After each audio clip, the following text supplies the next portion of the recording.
በጣም ይቅርታ። በአጭሩ ትናንት ያልነበረ ሰው ግን አለ። እስቲ ትናንት ያልነበረ ሰው ሁለት ሰው በቃ እንደዛ ከሆነ ዝም ብለን ብንቀጥል አይሻልም? ለሶስት ሰው ለሁለት ሰው ተብሎ ሪኮል እና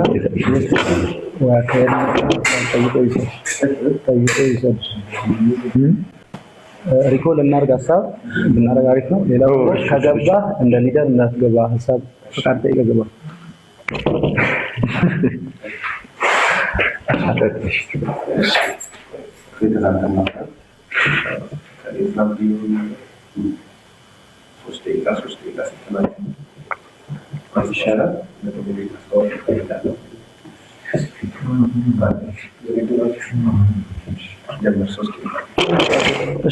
እግዚአብሔር ይመስገን።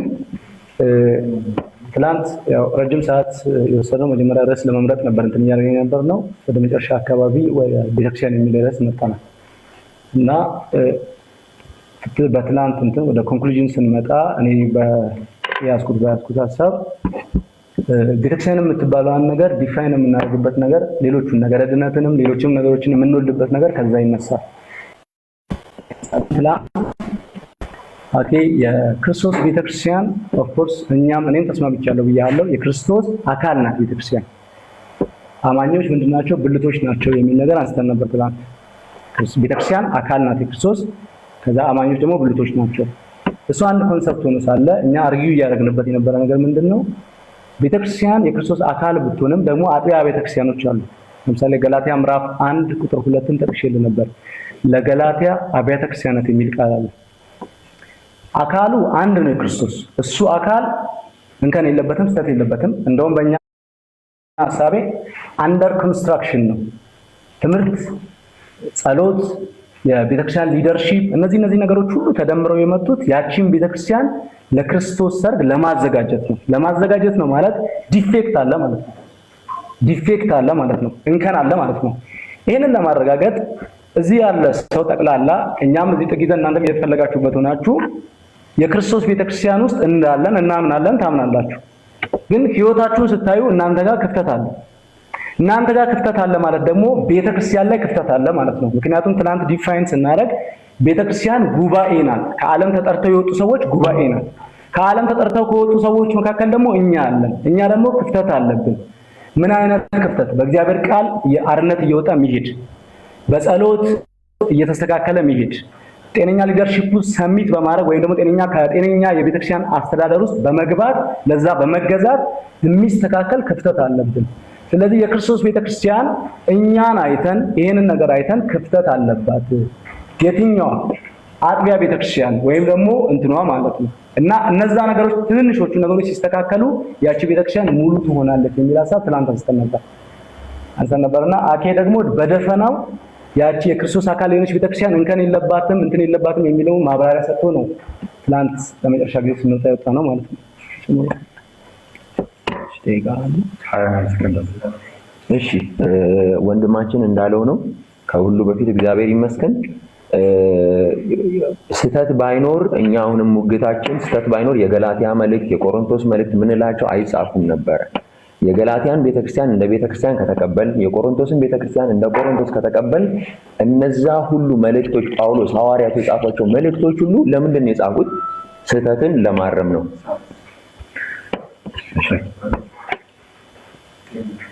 ኦኬ እሺ አንድ አምላክ በሚሆን በአብ በወልድ በመንፈስ ቅዱስ ስም ትናንት እንግዲህ በነበረን ውይይት እንደምታስታውሱት ቤተክርስቲያን የክርስቶስ አካል እንደሆነች በእርግጥም አይተናል። ቤተክርስቲያን ማለት ጉባኤ እንደሆነ ህዝብ እንደሆነ ቤተክርስቲያን ስንል የተለያዩ ብልቶች ስብስብ ከመሆኑ አንፃር አንድ ብልት ቤተክርስቲያንን ሊወክል እንደማይችል አይተናል። ቤተክርስቲያን እንደ ቤተክርስቲያን አንድ የክርስቶስ አካል ናት። መላ ማህበረ ምዕመናን ናት። ከዚህ ከመላው ማህበረ ምዕመናን አንፃር ቤተክርስቲያን የክርስቶስ አካልም ጭምር ናትና ኢየሱስም ደግሞ እዛው ቤተክርስቲያን ውስጥ ራስ ነውና ቤተክርስቲያን ፈጽሞ ኑፋቄ ውስጥ ልትወድቅ አትችልም፣ ስህተት ውስጥ ልትወድቅ አትችልም የሚለውን በተለያዩ የመጽሐፍ ቅዱስ ማስረጃዎች እንግዲህ አጣቅሰን ስናስረዳ ወንድሞቻችን ለናሙና ያህል አንዲት ጥቅስ እንኳን ይህችን ዓለም አቀፋዊት የጌታን ቤተክርስቲያን ልትሰጥ እንደምትችል አንድ ጥቅስን ያልኩት ሲያቀርቡ አልተመለከትንም። ይህን ያው እንግዲህ እናንተም ያያችሁት ስለሆነ መድገም ያን ያህል አስፈላጊም አይደለም። በተደጋጋሚ ግን እያነሱ ያሉትና አሁንም ወንድሞቻችን በነገታው የምታነሱት ነገር ምንድነው? እንደ የገላትያ ቤተክርስቲያን ላይ እኮ አንድ ስህተት ታይቶ መልእክት ተጽፏል። የቆሮንቶስ ቤተክርስቲያን ላይ እንደዚሁ እና አጥቢያ ቤተክርስቲያናት ላይ አንዳንድ ጉድለቶች ሊታዩ ሊሰሙ ይችላሉ። ለምሳሌ የሆነ እናንተ አካባቢ ያለ የሆነ ቤተክርስቲያን ጋር አንድ መምህር ያልተገባ ነገርን ሲያስተምር ቢሰማ ወይም ደግሞ ትክክል ያለው ነገር ሲደረግ ቢታይ ቤተክርስቲያናችን ያን ነገር ምን ታደርጓለች? ታርመዋለች። ልክ እንደዛ ሁሉ በገላትያ ቤተክርስቲያን ውስጥ ያው ትናንትም እንደመለስኩት ጂዶ ክርስቲያንስ የሚባሉ አሉ። እነዚህ ቤተክርስቲያን እንደምታውቁት ከአይሁዳውያንም ከአሕዛብም እየመጡ የሚገቡባት ሁሉንም የምታቀፍ የክርስቶስ አካል የክርስቶስ መርከብ ናትና ከአይሁዳውያን የሚመጡት እነርሱ አስቀድሞ ይሄ መገረዝ ምናምን ነገር ስላላቸው መገረዝን ለድህነት አስፈላጊ እንደሆነ አድርገው አበክረው ያስተምሩ ነበረ። እናም በዚህም ምክንያት አንዳንዶችን ያናውጡ ጀመር። በተለይ ከአሕዛብ የሚመጡትን ወደ ክርስትና ማለት ነው ካልተገረዛችሁ ልትድኑ አትችሉም እያሉ ያውቋቸው ነበረ። እንዲህና መሰል አይነት ነገሮች ሲያደርጉ ጳውሎስ ይጽፋል ለገላትያ ቤተክርስቲያን አንዳንድ የሚያውቋቸው አሉ፣ የክርስቶስን ወንጌል ሊለውጡ የሚወዱ ተጠንቀቁ እያለ እንደማስጠንቀቂያም እንዲሆን ይጽፋል። ስለዚህ የተለያየ አካባቢዎች ላይ አንዳንድ ስህተት የሚሰሩ ሰዎች ሊኖሩ ይችላሉ። ቤተክርስቲያን እንደ ቤተክርስቲያን ግን እንዳጠቃላይ ኑፋቄ ውስጥ ትወድቃለች ወይ ከተባለ አንድ ጥቅስ ነው ያላመጡት። እኛ ግን ኤፌሶን ምዕራፍ 5ን በተለይ የክርስቶስ አካል ከመሆኑ አንፃር ቆላስይስ 1:18ን የክርስቶስ አካል ከመሆኑ አንፃር ደግሞ ለክርስቶስ ለራሱ ሙላቱ እንደሆነች የተነገረበትን የኤፌሶን ምዕራፍ 1ን እያነሳን እንዲሁም ደግሞ ጌታችን ቃል እንደገባልን ሁልጊዜም ከእናንተ ጋር ነኝ ብሏልና ጌታ እንደሚጠብቃት ቤተክርስቲያን ጉባኤውን መንፈስ ቅዱስን ደግሞ ወደ እውነት ሁሉ ይመራቸዋል ብሎ እንደላከልን መንፈስ ቅዱስ ጠባቂያችን እንደሆነ እንግዲህ በጣም በበርካታ የመጽሐፍ ቅዱስ ማስረጃዎች አሳይተናል። መጽሐፍ ቅዱስ አማኞች ነን፣ መጽሐፍ ቅዱስ እየገለጥን እንደዚህ አሳይተናል። ከአባቶች ከተባልንም የማሳየት ነገሩ ይኖራል ማለት ነው። እንዲያደርግልን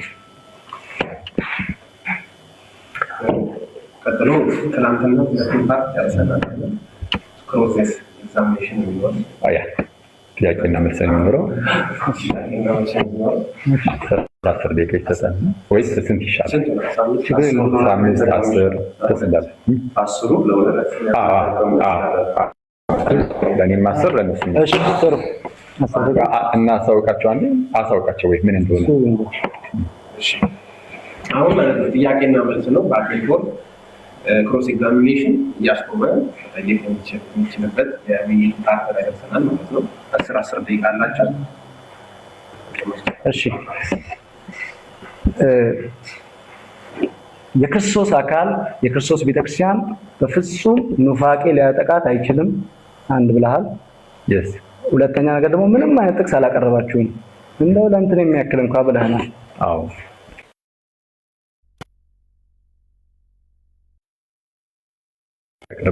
ከማስረጃዎች ጋር ጥያቄዎች አቀርብልሃለሁ። እሺ የክርስቶስ ቤተክርስቲያን ስህተት ውስጥ ልትወድቅ ትችላለች።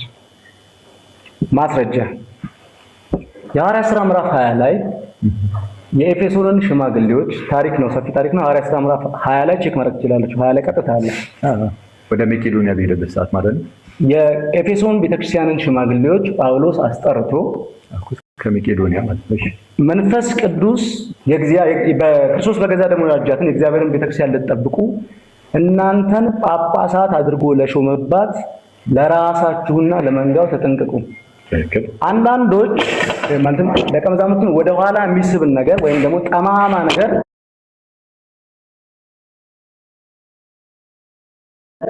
በሚመጣው ዘመን ላይ እንደሚያስገቡ አውቃለሁ ይላል ጳውሎስ። ይሄ ማለት ቤተክርስቲያንን የመጠበቅ ስፔሻሊ በትምህርት የመጠበቅ ኃላፊነት ቤተክርስቲያን የሚል ነገር ሜንሽን ተደርጎ ይሄን ያዙልን። ቤተክርስቲያን የሚል ነገር ሜንሽን ተደርጎ ከስተት ትምህርት ቤተክርስቲያንን የመጠበቅ ትልቅ አደራ አለባችሁ፣ ይሄን አስተውሉ ብሎ ጳውሎስ ማስጠንቀቂያ ይሰጣቸዋል። which means ወይም ደግሞ ይቅርታ እንግሊዘኛ አስተማሪ ስለሆንኩ ነው በግል እንግሊዘኛ የምጠቀመውና ቤተክርስቲያንን የመጠበቅ ኃላፊነት ከስተት ትምህርት የመጠበቅ ኃላፊነት ሲሰጣቸው ያንን ነገር ባይወጡ ቤተክርስቲያን ችግር ውስጥ ትገባለች ማለት ነው። ማለት እግዚአብሔር ያለ ምክንያት ምንም ነገር አያደርግም እና ቤተክርስቲያን ሊትራሊ ችግር ውስጥ እንደምትገባ ያሳያል። እነዚህ ሰዎች የተሾሙበት ምክንያት ማለት ነው። አንደኛ ጥያቄ ምንድን ነው? ጥያቄ ብጠይቅኝ ነው ጥያቄ ሰዓት ስለሆነ እሺ ጥያቄ ምን መሰለህ? ስህተት የለባትም ብለሃል። ይሄን ምን ታደርገዋለህ? ጥያቄ አንድ ይሄን ልመልስ 10 ደቂቃ ሙሉ ነው የምጠቀመው ወይስ አይደለም? ባቂ ቦታው 10 ደቂቃ ሙሉ አይደል? እሺ መልስ። በሐዋርያት ሥራ ምዕራፍ 20 ቁጥር 28 ላይ ቅዱስ ጳውሎስ በኤፌሶን ያሉ የክርስቲያን አባቶችን ጳጳሳትን ሰበሰበና እግዚአብሔር በገዛ ደግሞ የዋጃትን ቤተክርስቲያንን ተጠብቋት ዘንድ መንፈስ ቅዱስ እናንተን ጳጳሳት አድርጎ ለሾመበት ለራሳችሁና ለመንጋው ተጠንቀቁ አለ። ለምን? አንዳንዶች ስህተቶችን አሽልኮ ሊያስገቡ ስለሚችሉ ነው አለ። ከዛ ቀጣይ ጥቅስ ላይ ይሄንን ስለሚያብራራ ይሄ የተናገረው ነገር ቀበሏል ወይ እንደማይችል አንዳንዶች ስህተት ነገሮችን ወደ ኢትዮጵያን ሊያስገቡ ይችላሉ። yes ስህተትን የሚያስተምሩ ሐሰተኛ መምህራን ሊኖሩ ይችላሉ። ልክ እንዴት ለምሳሌ ቀደም እንዳልኳቸው ጂዶ ክርስቲያንስ መተው የእግዚአብሔርን ጸጋ በማጣጣል ድህነት በግርዘት ነው እያሉ እያስተማሩ የሚመጡ ሰዎች አሉ። ስለዚህ ሁልጊዜም ቢሆን ምን ያስፈልጋል? እረኞች ጥንቃቄ ማድረግ አለባቸው። አንድም ለራሳቸው ሌላም ለመንጋዎቹ። ይህ ማለት ግን ቤተክርስቲያን ላይ የተለያዩ ችግሮች አይፈጠሩም አላለም። ከውስጥም ከውጭም ከጥንትም ጀምሮ ቤተክርስቲያን ሁልጊዜም ቢሆን ይገጥማታል። ከውስጥ በኑፋቄ ከውጭ ደግሞ በአረማውያን በማሳለጥ ግን ምንድነው ካልን በዚህ ሁሉ ውስጥ ግን የማይተዋት ሙሽራ አለ እያለን ነው። ይህ ሙሽራችን ኢየሱስ ይባላል። ጌታ ልክ ባል ሚስቱን በፍጹም አሳልፎ ለሞት ለጥቃት ሊሰጣት እንደማይችል ሁሉ ለሙሽራይቱን ቤተክርስቲያንንም አሳልፎ ሊሰጣት አይችልም እያለ ነው። ስለዚህ ችግሮች ሊመጡ ይችላሉ፣ ግን ጌታ ግን ሁሌም ጠብቆቱ ከእርሷ ጋር ነው። በምን ማወቅ እንችላለን? አስተምሩ አጥምቁ ካለ በኋላ የማቴዎስ ወንጌል ምዕራፍ 28 ቁጥር 19 ላይ እነሆ እኔ እስከ ዓለም ፍጻሜ ድረስ ሁልጊዜ ከእናንተ ጋር እንደማለት ነው። ክቡር ጳውሎስ ደግሞ ስለ ክብርት ቤተክርስቲያን ሲናገር ቤት ላይ በኤፌሶስ ምዕራፍ 5 ቁጥር 27 ላይ እድፈት ወይም የፊት መጨማደድ ወይም እንዲህ ያለ ነገር ሳይሆንባት ቅድስትና ያለ ነውር ትሆን ዘንድ ክብርት የሆነች ቤተክርስቲያን ለራሱ እንዲያቀርብ ፈለገ በማለቱ። ስለዚህም እንዲህ ያለ ነገር በፍጹም ሊገጥማት አይችልም። እርግጥ ነው ችግር ይመጣል፣ አይጠላትም። እባክህ ወደ ሌላ ጥያቄ ታንኪዩ። ይሄ አንድ ስህተት የግለሰቦች ነው፣ ቤተክርስቲያንም ሙሉ አይወክላትም የሚል ሐሳብ አንስታለህ። አሁን በመልስ ላይ እኔ ተረዳሁት እንደዛ ነው። ጳውሎስ አንደኛ ቆሮንቶስ ምዕራፍ 5 ቁጥር 6 ላይ ለቆሮንቶስ ሰዎች መልእክት ጽፈላቸው ችግሮች አሉ። ለምሳሌ የቆሮንቶስ መልእክት የተጻፈበት ምክንያት አንደኛው የስነ ምግባር ችግር ነው። ሁለተኛ ነገር ደግሞ ክርክር ነበር። ከዘመን ፍጻሜ እንትን ጋር አንደኛ ቆሮንቶስ ምዕራፍ 15 ላይ እንደተቀመጠው የመጨረሻው ዘመን ላይ ወይም ደግሞ ትንሣኤ ካሁን በፊት ሆኗል የሚሉ ሰዎች ነበሩ። የስተት ትምህርት ነበር። ይትራል እነዛ ነገሮች ነበሩና ምዕራፍ 5 ቁጥር 6 ላይ እንዲላቸዋል መመካታችሁ መልካም አይደለም፣ ጥቂት እርሾ ሊጡን ሁሉ እንደሚያቦካ አታውቁምን ይላቸዋል። ጥቂት እርሾ ሊጡን ሁሉ እንደሚያቦካ አታውቁም። ጌታም በትምህርቱ ላይ ከፈሪሳውያንና ከሰዱቃውያን እርሾ ተጠበቁ፣ እሱም ግብዝነት ነው ብሏቸዋል። ምን ማለት ነው? የስተት ትምህርት እንደ እርሾ ሆኖ ይገባና ወይም ደግሞ ቤተክርስቲያን የሚበቅል የትኛውም ነገር ለምሳሌ ቅድስና ሊሆን ይችላል። ቤተክርስቲያን እንከን አልባ አይደለችም ነው እያልን ያለነው። ቅድስና ችግር ሊሆን ይችላል። እንደ እርሾ ትንሽ ሆኖ ይገባል፣ በግለሰብ ይገባል፣ በአንድ ሰው ይገባል። በዛ መልኩ ይገባና ግን ትልቁን ምስል ያበላሸዋል፣ ትልቁን ስዕል ያበላሸዋል። ጳውሎስ እርሾውን እንደ ተራ ነገር አሁን አንተ እንዳየኸው የግለሰብ ችግር ብሎ አላየው። አትመኩ። ምክንያቱም ይሄ አንድ ሰውዬ ላይ ታይ፣ ለምሳሌ አባቱ ሚስት ያገባ አንድ ሰውዬ አለ። አንድ ሰውዬ ላይ ታየ ነገር እንደ ተራ ነገር ከተቆጠረና ቸል ከተባለ ትልቁን እርሾ ያቦካዋል ወይም ደግሞ ትልቁን ቤተክርስቲያን ይበክለዋል። እነዛ ሰዎችም ቤተክርስቲያን ውስጥ የተሾሙበት ምክንያት ትንንሹ ነገር ሰርጎ የሚገባው ነገር ትልቁን ነገር ስለሚያቦካ ነው። ትልቁን ነገር የሚያቦካ ከሆነ የግለሰብ ችግር ልንለው አንችልም። ዝም ከተባለ ትልቁን ነገር ያበላሸዋል። ይሄን አልመለስኩም። እሺ፣ በአንደኛ ቆሮንቶስ ምዕራፍ 5 ቁጥር 6 ላይ ያለውን የጳውሎስን ቃል በመጥቀስ ወንድማችን እንደው መመካታችሁ መልካም አይደለም፣ ጥቂት እርሾ ሁሉ እንደሚያቦካ አታውቁም እንዴ? መመካታችሁ መልካም አይደለም ማለት ይሄ ስለምንፍቅና እየተወራ አይደለም። አክቹሊ ክፉ ሲጀመር ስለምንፍቅና ሽታውን ይሉ አያወራም። እያወራ ያለው ስለምንድን ነው? አንድ ሰው አለ። ከላይ ጀምራ ኮንቴክስት የሚባል ነገር አለ። አውድ የሚባል ነገር ታውቃለህ። ቀላቅለ ትምህርቱን ስላስገባህ ነው እንጂ ታውቃለህ። ቀላቅለ ትምህርቱንም ቀላቅለዋል። ትምህርት የለም እዚህ ውስጥ ያለው ምንድነው? አንድ ሰው በስነ ምግባር ተከሰተ። ምን አይነት ስነ ምግባር? በአሕዛብ ዘንድ እንኳን የማይሰማ የዝሙት ኃጢአት ውስጥ እንደገባ ተነገረበት። ይህም ምንድነው? የአባቱን ሚስት አገባ ሰውየው። ይህንን ያዩ የኮሪንቶስ ሰዎች ደግሞ ጸጥ አሉት። እንደዛ እያደረገ እንኳን አያወግዙትም፣ ዝም አሉት። እና ጳውሎስ ወቀሳቸው። መመካታችሁ መልካም አይደለም። ጥቂት እርሾ ሊጡንም ሁሉ እንዲያቦኩ አታውቁም? ዛሬ እሱን ዝም ካላችሁት ነገ እሱን እያዩ ደግሞ ሌሎቹም በኃጢአት ድምምድ ውስጥ ይወድቃሉ። ስለዛ ከኃጢአት ውጡ የሚል አስተላለፈ። አንድ ነገር እናንሳ። ትምህርትስ ቢሆን ኃጢአትስ ቢሆን እንዲህ ያሉ ነገሮች ሌላውን ማህበረ ምዕመናን አይበክሉም እንዴ? የሆነ ሰው ስህተት ሲያመጣ ይበክላል አይበክልም? ሌላውን ምዕመናን ይበክላል። ስለዛ ምን ይደረጋል? ተጠንቀቁ የተባለው ለዛ። እንደ ተራ ነገር እኔ በፍጹም አላየሁትም። ግን አንድ ሰው ኑፋቄን ሲያመጣ ሌላውን በክሎ፣ ለምሳሌ አንድ ሰው ወደ ቤተ ክርስቲያን ሰርጎ ገብቶ የማይሆን ትምህርትን አስተማረ እንበል። ለምሳሌ ጥምቀት አይደለም፣ ቅዱስ ቁርባን የጌታ ስጋና ደም አይደለም እያለ አስተምሮ የሆኑ ሰዎችን በከለ። የሆኑ ሰዎች ይህንን ትምህርት ሰምተው ከቤተ ክርስቲያን ቢወጡ፣ የሆኑ ሰዎች የዛን ሰው ትምህርት ሰምተው ከቤተ ክርስቲያን ቢወጡ፣ እነዛ ሰዎች ተበከሉ? ተጎድተዋል። ስለዚህ ይጎዳሉ። ስለዚህ ሁልጊዜ ምን ያስፈልጋል? ጥንቃቄ ያስፈልጋል። ቤተክርስቲያን ሁልጊዜም ቢሆን ጥበቃ ያስፈልጋታል። የመጀመሪያው ጥበቃ ከጌታችን ከኢየሱስ ነው። ከዚያም እርሱ በላከው በመንፈስ ቅዱስ ነው የሚጠብቃት። ከዚያ በኋላ ከእርሱ በታች ግን በምድር ላይ ደግሞ ጳጳሳትን ይሾማል። የሚያስገርም ነው። ይህ ጉባኤ ጳጳሳት አለው። በመንፈስ ቅዱስ የሚሾሙ ጳጳሳት አላቸው። አሁን ወደ እናንተ መጥቼ ጳጳሳት አሏቸው የሚለው አንድ ጳጳስ ጠቅሱልኝ ያላችሁ እዚህ ያላችሁ ካለ ማለት ነው አደመይ እና ከዚህ አንጻር ልንመለከተው ይገባል። እሺ ኦኬ፣ በጣም የሚገርም እኛ የሚደግፈን ሰባስታል። አሁን እሺ ጥሩ፣ በእናንተ ፊት ለፊቱን አዙሮ ጭምር አሁን ይሄ ነገር ዝም የሚባል ቤተክርስቲያን ይበክላል አይበክልም ብሎ ጠይቋቸዋል። ቤተክርስቲያን ይበክላል አይበክልም የሚል ነገር ጠይቋቸዋል ምዕመናንን። ምክንያቱም ጉባኤ ነው ብለናል። ቤተክርስቲያን የሚባል ነገር የምዕመናን ጉባኤ ነው ብለናል። ምዕመናንን አውጥተን ህንጻውን ቤተክርስቲያን አንልም። ብቻውን ጉባኤ ብለን ስላልን ምዕመናንን ይበክላል ማለት ጉባኤ ይበክላል ማለት ነው። ጉባኤ ይበክላል ማለት ቤተክርስቲያን ተበከለ ማለት ነው።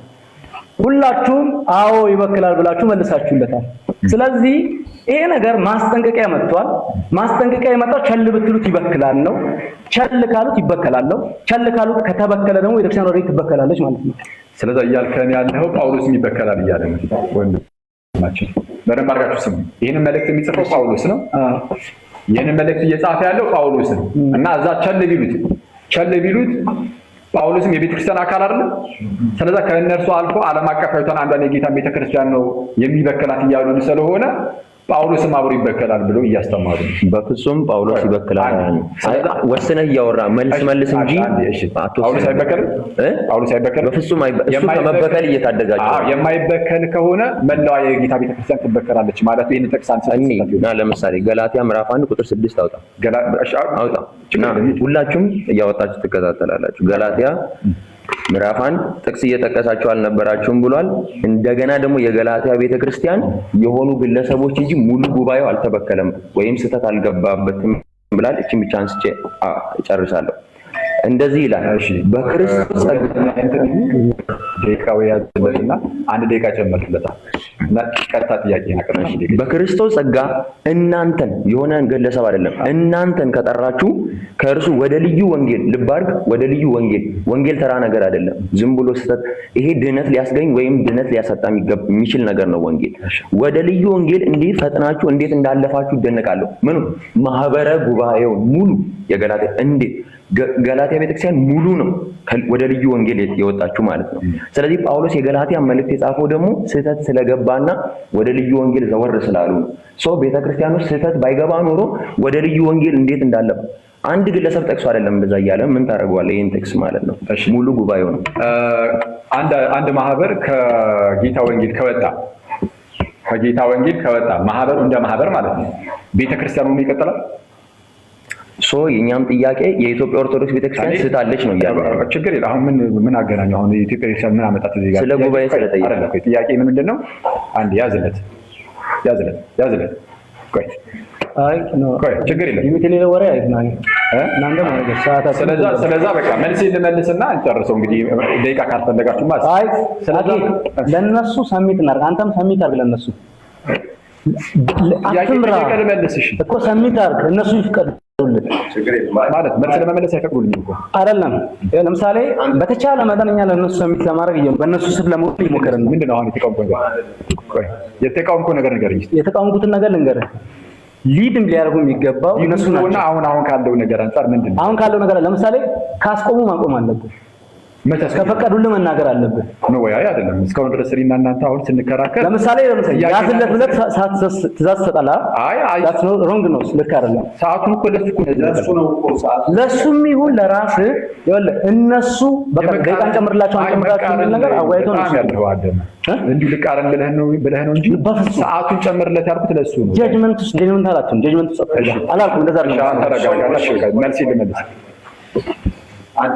እሱ ነገር የተፈጠረው ማለት ነው። እሱ አንተ ደቂቃ አልጨረሰም እያለ ጥያቄውን እየጀመረ ስለሆነ አንድ ደቂቃ ያስለት እሱን ስለተስማማ ነገር ነው ማለት ነው።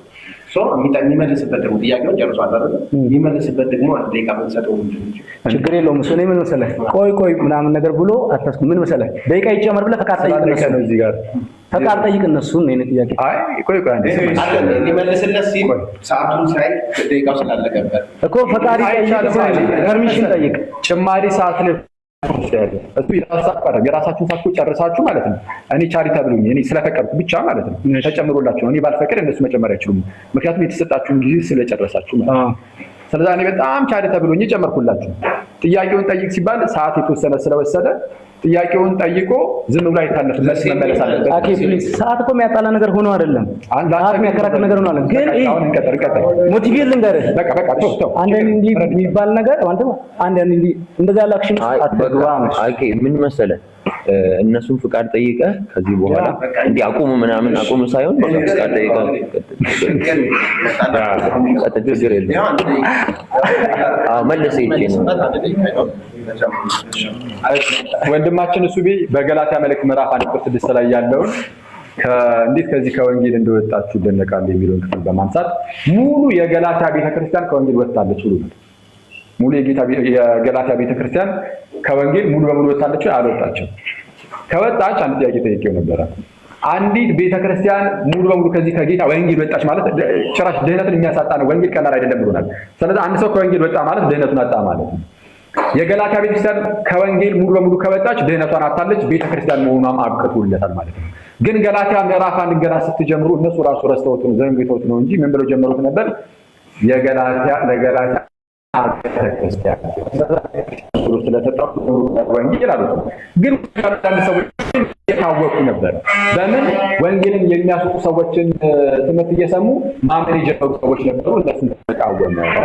በቂ ተመጣ እንደዚህ ከመለስን በቂ እሺ።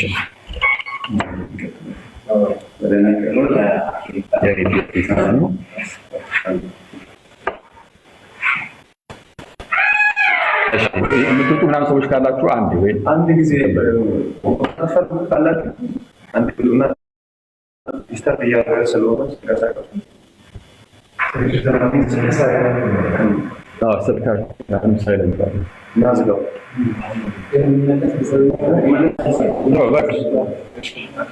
እሺ ዝግጁ እሺ። እንግዲህ በዚህ በያዝነው ትምህርት ላይ ቤተክርስቲያን እንከን ውስጥ ወድቃለች፣ ስህተት ውስጥ ወድቃለች። ምንም አይነት ስህተት የማይኖርበት መጽሐፍ ቅዱስ ነው። ስህተት የማይኖርበት መጽሐፍ ቅዱስ ብቻ ነው። ቤተክርስቲያን ስህተት ይኖርባት ይችላል፣ ልትሰጥ ትችላለች። ስለዚህ መጽሐፍ ቅዱስ አድርጌ ልጠይቅ ካል ጀምር። የማቴዎስ ወንጌል ማን ይጻፈው? በምን አወቅ? በቤተክርስቲያን ጉባኤ። በየትኛው ጉባኤ? መጽሐፍ ቅዱስ ቀንና ተወሰነበት። የትኛው? አልወደድኩትም። አለሽ ኦኬ ሻው እሺ። ቤተክርስቲያን እንደዛ ብላ ማቴዎስ የጻፈው ወንጌል ስትልተሳ ቤተክርስቲያን ተጻፈ። እሺ ለምሳሌ ክርስትና ውስጥ ሁሉም ነገር እንደ ሳይንስ በፕሩቭ አይደለም፣ በእምነት ነው። ለምሳሌ ሐዋርያ ኢየሱስ ተነሳ ሲነሳ ኢየሱስ ተነሳ ብሎ ሰው አልጠይቀም ወይም አይገባም። ምን ይለው እንዲያምን ነው። አይ አይደለም እሱ የዓይን እምኛላ ሲያስረዳ ራሱ በአንደኛ ቆሮንቶስ ምዕራፍ 4 ብቻ ሳይሆን 500 የሚያገኙት ጌታችን ተነስቶ አይተውታል። የዓይን እማኝ ምስክርነት አለ እዚህ ጋር።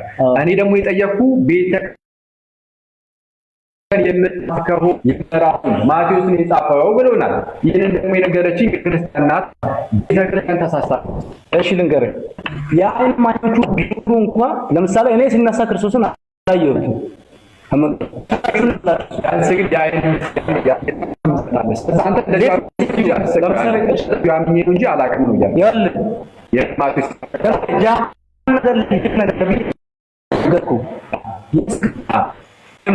ግማሽ አካሉ ፈረስ የሆነ ግማሽ አካሉ ሰው የሆነ ሰው አይችልም። አመን ደግሞ አለማመን እና ለሚወጭ አንተ ብቻ ሳትሆን መስመርቶች ላይ እንደሚሄድ እናስብ ከነገርከኝ ማለት ነው።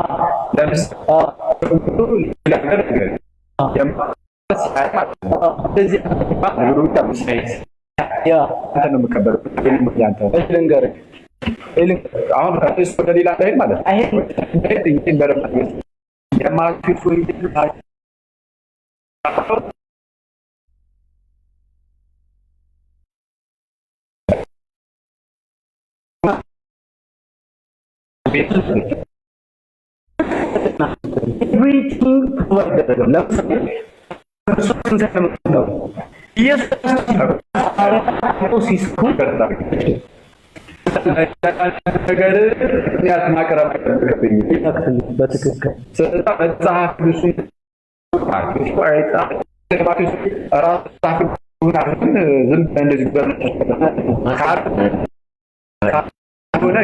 ወንጌል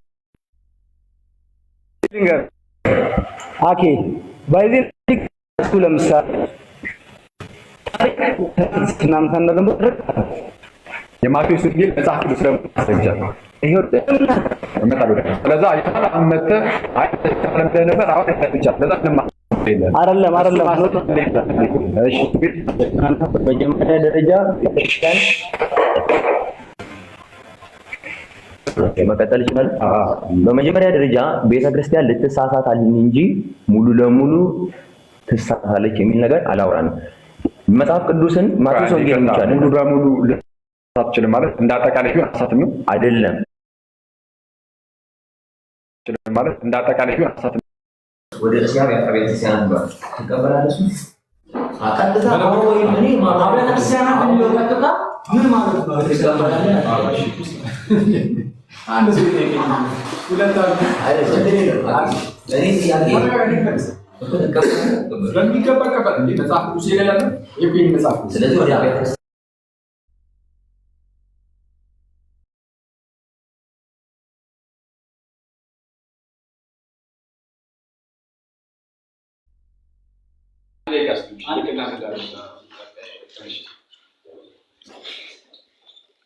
ወደ አብያተ ክርስቲያናት ተመልሰዋል እና ትክክል ለምሳሌ በኢትዮጵያ ወደ ኢትዮጵያ ወዳለችው ቤተክርስቲያን መልእክት ጻፈ ተብሎ ቢነገርና ማለት ነው። የምርም ግን ቀጥታ መልእክቱ ግን የኢትዮጵያ ቤተክርስቲያን ከመጣ በኋላ በኢትዮጵያ ቤተክርስቲያን ላለው ፓትሪያርክ የሚሆን ቢሆን የተጻፈው ጉዳዩ የሚመለከተው ቀጥታ መሪውን ፓትሪያርኩ ሊሆን እና አነጋገሩ ልክ እንደዛ ነው። ለዚህ አኪ ማስረጃ አለ ወይስ ከኪስ እያወጣ ነው የምታወራው ካላችሁኝ ማስረጃ አለኛል። የመጀመሪያው ምን አቀረብኩኝ? ለምሳሌ ይኸው የተላኩበትን አብያተ ክርስቲያናት እየደነኛቸው የመጀመሪያው ለኤፌሶን እንዲህ ነው የሚለው በኤፌሶን ወዳለው ወደ ቤተ ክርስቲያን መሪ አንድ ሁለተኛ ቁጥር 8 እዛው ራዕይ 2:8 ላይ በሰሜርኔስ ወዳለው ወደ ቤተ ክርስቲያን መሪ ወደ ጴርጋሞንም በጴርጋሞንም ወዳለው ወደ ቤተ ክርስቲያን መሪ ቀጣይ ወደ ቲያጥሮን ስንሄድ በቲያጥሮን ወዳለው ወደ ቤተ ክርስቲያን መሪ ጠቅላላ ሰባቱን ስትሄዱ ወደዛ መሪ ያንን መሪውን ለማመልከት ነው ወደ አብያተ ክርስቲያናት የተባለው። ቀጥታ የቃሉ ተቀባይ ያ ነው። ይሄንን ደግሞ በደንብ እርግጠኛ ሆነ ልብ ሙልት እንዲልልን ማለት ነው። በቃ ቤተክርስቲያን ጉባኤ ስለሆነች የግለሰብ እጅ የላትም። ለምሳሌ አብይ ብዙ ጊዜ ኢትዮጵያን ወክሎ ይደራደራል። አንዳንዴ እሱ ፐርሰናሊ ሄዶ በፈረመው ነገር ኢትዮጵያ ነው የምትፈርመው፣ አገር ነው የምትፈርመው። አጠፋው እኛንም ይነካል። ቤተክርስቲያን ለምሳሌ የኤፌሶን ቤተክርስቲያን ሲባል መጀመሪያ የመልእክቱ ተቀባይ መሪው ነው። መልእክቱ ግን ለቤተክርስቲያን ነው የተላከው። ጥያቄ ነው ይጠይቀኛል አይደለም? አንተ ያብራራህበት መንገድ ይሄንን አላካተተም ለማለት ነው። አኩስ ጥያቄ ይጠይቀኛ ሰዓቱኛ ስለሆነ መብቶኛ ነው። አኬ ሲያብራራ አሁን ለነሱ ነው የምናብራራው። አንተ ያብራራውን መልስ እያፈረስን ማለት ነው። እያፈረስን ነው። አይ አሁን እኮ ጥያቄ ሰዓት ማለት ነው ያናንተ የመጠየቅ ያዘልኝ ያለው ያዘልኝ አይተዋላ ያዘልኛል። በቃ አይቻልም ማለት ይችላል። ችግር አይቻልም። እኔ አላስገድድኩትም እንዳትተው ብዬ እሺ እኛ ማብራሪያውን መስጠት እንችል ነበረ፣ ግን ችግር የለውም። በዚህ ሰዓት ላይ ምን እንደሚደረገው ያሱ የዲቤት ጥያቄና መልስ ነው እየጠየቁ ነው እየመለስኩ ነው። ማብራሪያ መስጠት እንችል ነበር፣ ችግር የለውም። መልስህን ማፍረስ አለብን። ልክ አይደለም። መልስህን መጣፍ እንደ ድጋሚ ሰዓት ወይ የመጨረሻ ማግኘት እኔ ኮንክሉዥን ላይ እንመልሳለን። በጥያቄ መልክ ግን ቆይ እሱ ማን ነው? እሺ ምን ማድረግ ይችላል መሰለኝ? እሺ ለምሳሌ እኔ የመለስኩት መልስ ስህተት መስሎ ከታየ አክሊል ከዚህ አንፃር የመለስከው ምላሽ ስህተት ነው፣ ስለዚህ ከዚህ አንፃር አይሆንም፣ እንዴት ታየዋለህ ትለኛለህ። በሌላ ደቂቃ ወይስ አሁን ማድረግ ትችላለህ? እንደዛ እኮ ነው እያልኩ ያለው። አይ አንተ እያደረክ ያለው ጥያቄ አልጠየቀም፣ ዝም ብዬ ብቻ እኔ ስብከት ልስበክ ብያለሁ። ይሄ ጥያቄና መልስ ሰዓት ላይ ደግሞ መስበክ ይቻላል። ስለዚህ ከዚህ አንፃር ስህተት ነው ብለህ ጠይቅ። ለምሳሌ ፕሊዝ ጨምርልህ ደቂቃ ሪፎርም ላድርገው። በቃ እንደዛ የጥያቄ ቅርጽ ላስይዘው። እሺ መልስ ደቂቃ ጨምር። ሰከንድ አንድ ደቂቃ። እሺ አኬ ሲመልስ ወደ ጥያቄ ነው የማደርገው። እሺ ጥያቄ ነው የማደርገው። ሲመልስ ለቤተ ክርስቲያን የሚለው አለ፣ ግን ቀጥታ መልእክቱ የሚመለከተው የቤተ ክርስቲያን መልአክ የሚለውን በመጥቀስ በዚህ ሰዓት እነዛን እየጠቀሱ ችግር የለም እንስማማ። ለሰባቱ ቤተ ክርስቲያናት መልአክ እያለ ነው የሚጠራው። እሱ ላይ አትድከም። መልአክ እያለ ነው የሚጠራው እና ሲመልስ ለቤተ ክርስቲያን መልአክ የሚለውን ብቻ ወስዶ ያኛውን ትቶት ነው የመለሰው። እኔ ደግሞ ምለው መጽሐፉ ለቤተ ክርስቲያን ነው የተጻፈው የሚለው መልእክቶቹ እንዳለ ለቤተ ክርስቲያን ብሎ ነው መግቢያ ላይ የሚለው። በኋላ ላይ ደግሞ እያንዳንዱ ሲዘረዝር መልአክ ብሏል። ይሄ የሚያሳየው ልክ አብይ ኢትዮጵያን ወክሎ አንዳንድ ነገር እንደሚፈራረም የሚያደርገው ነገር ኢትዮጵያ አደረገች እንደሚባል የኤፌሶን ቤተክርስቲያን መልአክ ወይም መሪ ይሄንን ነገር ሲቀበል ቤተክርስቲያኗን የተቀበለችው። ለምሳሌ ለገላትያ መልእክት ተጽፏል። ለገላትያ ቤተክርስቲያን ተብሎ ለኤፌሶን ተብሎ ተልኳል። ይሄ ለኤፌሶን ቤተክርስቲያን ተብሎ ሲላክ የኤፌሶን ቤተክርስቲያን እያንዳንዳቸው እጃቸውን አዋጥተው አይቀበሉ፣ መሪው ነው የሚቀበለው። ከዛስ ለጉባኤ ሙሉ ይነበባል። ስለዚህ ይሄንን ኮንቴክስት ሙሉ በሙሉ ስተዋል። እንዴት ታያለህ ነው ያሰ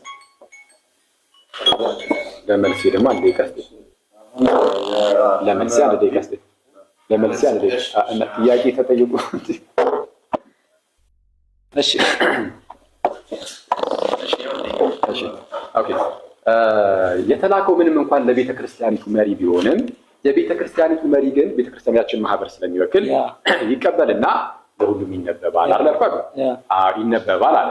ግን የመልእክቱን ይዘቱን ያየነው እንደሆነ መልእክቱ ፐርሰናል ቀጥታ የግለሰባዊ እንደሆነ እንረዳዋለን። ማስረጃ ልስጥ። ኦኬ ግለሰባዊ እንደሆነ ታምናለህ? አዎ።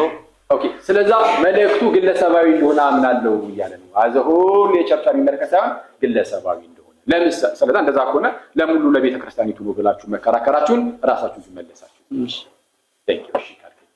ስለዛ ይሄ ከተመለሰና እናሱ ከተስማማልና የግለሰብ ጉዳይ እንጂ የመመለስ ካልሆነ አንድ ነገር ግን ልናገር።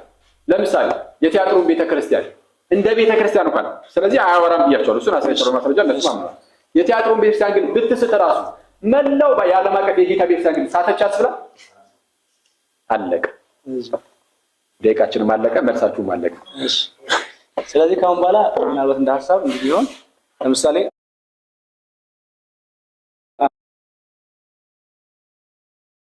እንዲሆን ነው ችግር የለውም።